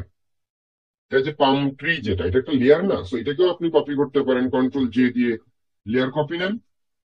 এই যে আমি এটাকে সিলেক্ট করছি, কন্ট্রোল জে প্রেস করলে লেয়ার কপি হবে। সো আপনি মুভ করেন, দেখেন যে দুইটা হয়ে গেছে, তাই তো। সো এটাকেও আপনি হচ্ছে ব্যবহার করতে পারতেছেন। এবং এটার মানে উপকারিতাটা কি দেখেন, এটা খুব সহজ। এই যে আপনি এখানে ডবল ক্লিক করলে কালার পরিবর্তন করা যায়। দেখেন ডবল ক্লিক করতেছেন, এই যে এখানে ডবল ক্লিক, ছোট্ট একটা বক্সের মতন আছে, এটাতে ডবল ক্লিক করলে আপনি কাস্টম কালার পরিবর্তন করতে পারবেন, কারণ এটা শেপ লেয়ার। আর এমনি আগে যখন আমরা লেয়ার নিতাম, ওটাতে কিন্তু এত সহজে কালার পরিবর্তন করা যেত না। ওকে, তো আমরা কিভাবে করতে পারি, যে শেপের এই অপশনটাতে আগে যাব। এই যে এখানে আমাদের সেটিংস আইকন, ক্লিক করব, ইম্পোর্ট শেপস। ইম্পোর্ট শেপস এ ক্লিক করে যেখানে আমার শেপস এর ফাইলটা আছে, সেই শেপস এর ফাইলটা আমাকে দেখাই দিতে হবে। আমার এখানে কোথায় আছে, ধরেন যে এটা থাকার কথা হচ্ছে এই যে শেপস, এই ফোল্ডারের ভিতরে এই যে দেখেন কমিক বুক শেপ ডট সিএসএইচ। ব্রাশের জন্য ছিল ডট এবিআর ফরম্যাট, শেপের জন্য ডট সিএসএইচ। আপনাকে প্রচুর খুঁজতে হবে, তারপরেও পাবেন কিনা সন্দেহ আছে। এটা খুবই রেয়ার, খুবই কম পাওয়া যায় সেখানে। আমাদের এই যে টুল সেকশন যে আছে, টুল সেকশনের মধ্যে টি দিয়ে একটা আইকন আছে, এটা হচ্ছে আমাদের টাইপ টুল। সো আমি যদি এই টির উপরে ক্লিক করি, তাহলে আমাদের টাইপ টুলটা ইনেবল হবে। এর উপরে ক্লিক করলাম, টাইপ টুল এনেবল হবে, এবং সাথে আমাদের অপশন বার, যেটা এই অপশন বারে পরিবর্তন আসবে, যেটা আমরা সচরাচর প্রত্যেকটা টুলস এর ক্ষেত্রেই দেখি। তো এখানে যে ছোট্ট একটা ডাউন অ্যারো চিহ্ন, এখানে যদি আমি ক্লিক করি, তাহলে দেখেন এখানে অনেকগুলো ফন্ট আছে, আমার অনেকগুলো ফন্ট ইনস্টল করা আছে, সেগুলো এখানে শো করতেছে। সো তার মানে এটা হচ্ছে আমাদের ফন্টের নাম, এটা হচ্ছে আমাদের ফন্টের নাম, তারপর হচ্ছে ফন্টের স্টাইল। যে ফন্টে কি লাইট ফন্ট হবে, রেগুলার ফন্ট হবে, নাকি থিন হবে, নাকি আপনার থিক হবে। থিক মানে হচ্ছে মোটা, মোটাগুলো এখানে থিক বলবো না, এখানে বলবে বোল্ড। তো দেখেন থিন একদম চিকন স্টাইল, বোল্ড মোটা, এবং বোল্ড ইটালিক যদি হয় তাহলে সেটা মোটাও হবে এবং কিছুটা বাঁকা হবে। এটা হচ্ছে আমাদের স্টাইল, টাইপের স্টাইল, রাইট। এবং আমাদের এই ফন্ট গুলো কত বড় হবে, কত বড় হওয়ার দরকার, এই জিনিসটা আমরা হচ্ছে ফন্টের সাইজ থেকে মেনটেন করতে পারি। যেমন এই যে এখানে ফন্ট সাইজ দেওয়া আছে, যেমন 24, আমি 24 কে এখানে ডাউন অ্যারো দিয়ে 300 পর্যন্ত দিতে পারি। আপনাদের হয়তো বাই ডিফল্ট 72 থাকতে পারে, আগের ভার্সন গুলোতে 72 পর্যন্ত হয়তো আছে। তো এটা যতই থাকুক না কেন, আপনি চাইলে এটাকে হচ্ছে ম্যানুয়ালিও পরিবর্তন করতে পারবেন। 24 আছে, আপনি বলেন আমার 500 দরকার, সো 500 লিখে দেন, দিয়ে ইন্টার প্রেস করেন, তাহলে আপনি যা লিখবেন সেটা 500 পয়েন্টের একটা সাইজে আসবে। আচ্ছা, তো ধরেন যে এখানে আমি এটাকে 30ই রাখলাম। লোগোটো এটাকে আমি ধরেন যে মিডিয়াম বা বোল্ড, এটা কিছু একটা রাখলাম, বোল্ড রাখলাম, ঠিক আছে। তো এরপরে আমি কি করব, শুধু এখানে একটা ক্লিক করব। ক্লিক করলে দেখেন ডিফল্ট একটা সেন্টেন্স লরেন ইপসাম, এটা আসছে। এটা ব্লক অবস্থায় থাকবে, ব্লক মানে সিলেক্টেড অবস্থায় থাকবে। এক্সিকিউট করার জন্য কি করতে হবে, এই লেখাটাকে ব্লক করতে হবে, সিলেক্ট করতে হবে। সিলেক্ট করার জন্য এই যে দেখেন আমি মাউসটাকে এখানে নিয়ে এইভাবে করে মাউসের লেফট ধরে এইভাবে করে ব্লক করতে পারি, সিলেক্ট করতে পারি। এই ভাষাগুলো আপনারা মাইক্রোসফট অফিসে শিখে আসছেন। সো ব্লক করলাম, ব্লক করে আমি এইখান থেকে এইবার যদি 30 কে 20 করে দেই, 20 দিয়ে ইন্টার দিই, তাহলে দেখেন লেখাটা আমার পরিবর্তন হয়ে যাবে, মানে ফন্ট সাইজটা পরিবর্তন হয়ে যাবে। সো এইখানে যদি আমি ক্লিক করি, এখান থেকে আমাদের কালার পিকার ওপেন হয়ে যাবে।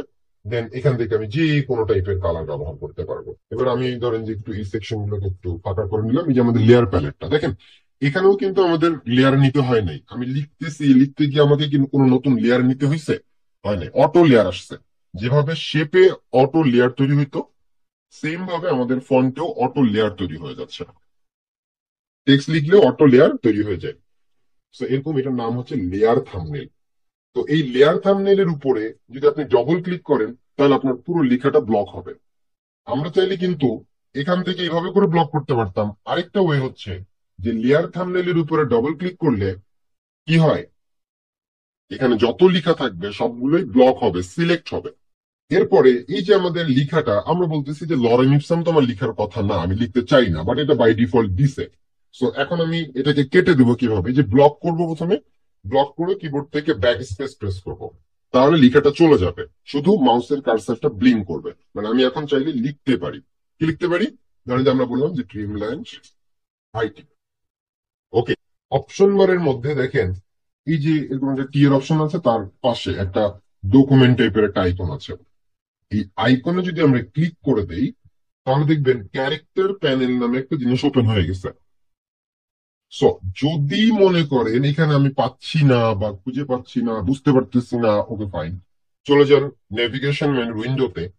উইন্ডোতে ক্লিক করেন, এখান থেকে খুঁজে দেখেন কোথায় ক্যারেক্টার আছে, এই যে ক্যারেক্টার। সো ক্যারেক্টারে ক্লিক করেন, ওই সেম জিনিসটাই কিন্তু চলে আসবে। আমার ক্লায়েন্ট আমাকে বলতেছে ফন্টটা বা লিখাটা আর একটু সামান্য বোল্ড করো। এখন আমি সামান্য বোল্ড করবো কিভাবে? আমার ফন্টের তো স্টাইল নাই আর, কিন্তু ক্লায়েন্ট তারপরও চাচ্ছে। আমার লিমিটেশন শেষ। তো যখন আমার লিমিটেশন শেষ, তখন আমি যদি ফক্স বোল্ডে ক্লিক করি, তাহলে সে আরেকটু বোল্ড করতে পারবে। যেটা বোল্ড ছিল তার চাইতে আরেকটু বোল্ড করতে পারবেন। ইটালিক করছি, ক্লায়েন্ট বলতেছে ইটালিক ঠিক আছে, আর একটু সামান্য ইটালিক করো। তখন আমাকে কি করতে হবে? এই যে ফক্স ইটালিক ক্লিক করেন, যতটুকু ছিল তার চাইতে আরেকটু হবে। আমি চাচ্ছি একটা নির্দিষ্ট বক্স থাকবে, সেই বক্সের মধ্যে আমার লেখা থাকবে, এর বাইরে যাবে না। So, আমি হচ্ছে টাইপ টুলে সিলেক্ট করলাম আবারও, এন্ড দেন আমি এখানে একটা এভাবে মাউসের লেফট ধরে একটা বক্স ড্র করলাম। এখানে আমাকে ডেমো কিছু টেক্সট দিয়ে দিছে, লরেন ইপসাম ডলার সিট আমের হাবিজাবি অনেক কিছু। সো এখন দেখেন এই যে এরিয়া, এই এরিয়ার বাইরে কিন্তু সে যাচ্ছে না।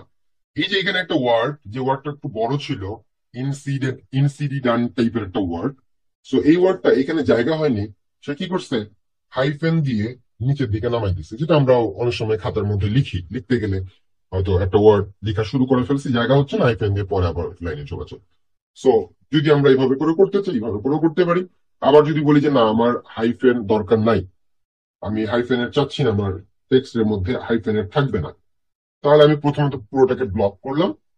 এটা কিন্তু আমাদের একটা প্যারাগ্রাফ, এটা কিন্তু কোনো ক্যারেক্টার না, এটা হচ্ছে আমাদের এখন একটা প্যারাগ্রাফ। তো চলে গেলাম প্যারাগ্রাফে। এখানে নিচের দিকে দেখেন হাইফেনেট নামে একটা অপশন আছে, যেটাকে চেক করা আছে। এটাকে আমি যদি আনচেক করে দিই, তাহলে দেখেন এবার আর সে হাইফেন নিবে না, সে ওইখানে জায়গা হয়নি, পরের লাইনে গিয়ে ওয়ার্ডটাকে সম্পন্ন করছে। এখানে দেখেন আমার অনেকগুলো লেখা আছে, আমি এখানে যদি দেখেন অনেকগুলো লেখা আছে আমার এখানে, কিন্তু নিচের দিকে যদি একটু লক্ষ্য করেন, নিচের দিকে একটা অপশন আছে, একটা বক্স, সেই বক্সে প্লাস আইকন শো করতেছেন, বক্সের মধ্যে প্লাস আইকন শো করতেছেন। এই প্লাস আইকন দিয়ে আসলে আমাকে কি বোঝাচ্ছে? প্লাস আইকন দিয়ে বোঝাচ্ছে যে আমি যে এরিয়াটা নিছি, সেই এরিয়ার মধ্যে যে লেখাটা আছে, এছাড়াও আরো কিছু লেখা আছে যেটা এই বক্সের ভিতরে ঢুকে গেছে, বক্সের ভিতরে আছে। আমার বক্সটা বড় না করলে সেটাকে দেখা যাবে না। তো আমি যদি এই যে এখানে ধরেন যে অপশনটাকে ধরে একটু নিচের দিকে নিয়ে আসি, দেখেন এই যে লেখা আরো বের হচ্ছে, এখানে আরো অনেক লেখা আছে, অনেক লেখা আছে। তো তাহলে আমি হয় বক্সটাকে বড় করতে পারি, অথবা আমি কি করতে পারি, সবগুলোকে সিলেক্ট করলাম, ফন্ট সাইজটাকে ছোট করে দিলাম। এই দেখেন এই যে এখন আমার লেখা শেষ। আমি এটাকে যদি বক্সটাকে এখানে নিয়ে আসি, দেখেন এখন কিন্তু আমার কোনো প্লাস আইকন দেখাচ্ছে না। তারপরে আমরা এখন এই প্যারাগ্রাফের মধ্যে যদি দেখি, এখানে কিছু জিনিস আমরা বাদ দিয়ে আসছি, সেগুলো একটু দেখি। পুরোটাকে আমি ব্লক করলাম। ব্লক করার পরে এইখানে একটা অপশন আছে, দেখেন এটাকে আমরা বলি লিডিং। লিডিং মানে হচ্ছে লাইনের গ্যাপ, একটা লাইন থেকে আরেকটা লাইন কতটা দূরত্বে হবে। এখন এটা অটোতে আছে স্বাভাবিক। আমি যদি এখান থেকে লাইন গ্যাপটাকে 30 করে দেই, তাহলে দেখেন একটা লাইনের সাথে একটা লাইনের দূরত্ব বেড়ে যাচ্ছে। আমি যদি এটাকে 6 করে দেই, তাহলে দেখেন একটা লাইনের সাথে একটা লাইন একদম লেগে গেছে। একটা অপশন আছে ম্যাট্রিক্স। ম্যাট্রিক্স এর কাজ কি হবে দেখেন, ম্যাট্রিক্স এর অত ভ্যালু নাই। জাস্ট হচ্ছে যে একটা ম্যাট্রিক্স অপটিক্যাল, খুব সামান্য পরিবর্তন হবে একটা ওয়ার্ড থেকে একটা ওয়ার্ডের ডিস্টেন্স। ঠিক আছে, জিরো করলে স্বাভাবিক, ম্যাট্রিক্স এবং জিরো করলে মোটামুটি স্বাভাবিক থাকে, খুব সামান্য পরিবর্তন হয়, আমরা খুব একটা ধরতে পারি না। এরপরে যেটা আছে সেটা কি করবে, এটা হচ্ছে আমাদের ট্র্যাকিং করবে। ট্র্যাকিং মানে একটা লেটার থেকে আরেকটা লেটারের মধ্যে দূরত্ব তৈরি করবে। যদি আমি ক্লাসের দিকে দেই 200, দেখেন একটা লেটারের সাথে একটা লেটার দূরত্ব তৈরি হয়েছে না। আর এটা কি করবে, এটা হচ্ছে উইথ বাড়াবে, লেটারের উইথটা বাড়ায় দিবে।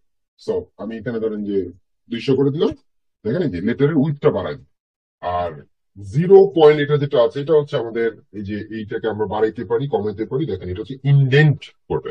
মানে আমি উপরের দিকে, উপরে ধরেন যে আমার যে বক্সটা ছিল, সেই বক্সের চাইতেও আমি আমার লেখাটাকে উপরের দিকে বাড়াই দিলাম, ইনডেন্ট করলাম উপরের দিকে।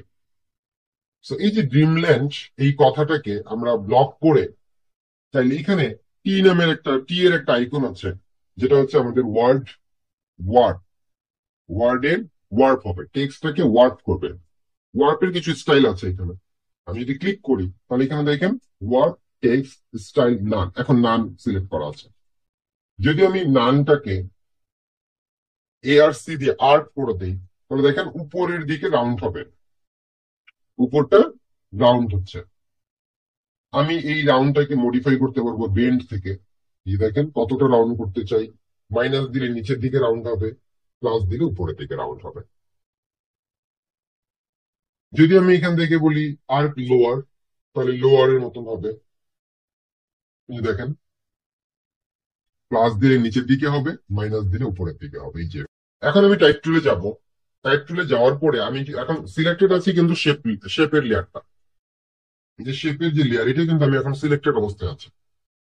তো এখন যদি আমি এই টি টুলে সিলেক্ট করার পরে মাউসের কার্সরটা যদি এই শেপের উপরে নিয়ে যাই, দেখবেন মাউসের কার্সরটা একটু রাউন্ড টাইপের হয়ে গেছে, একটু গোল টাইপের হয়ে গেছে, একটু গোল হয়েছে না।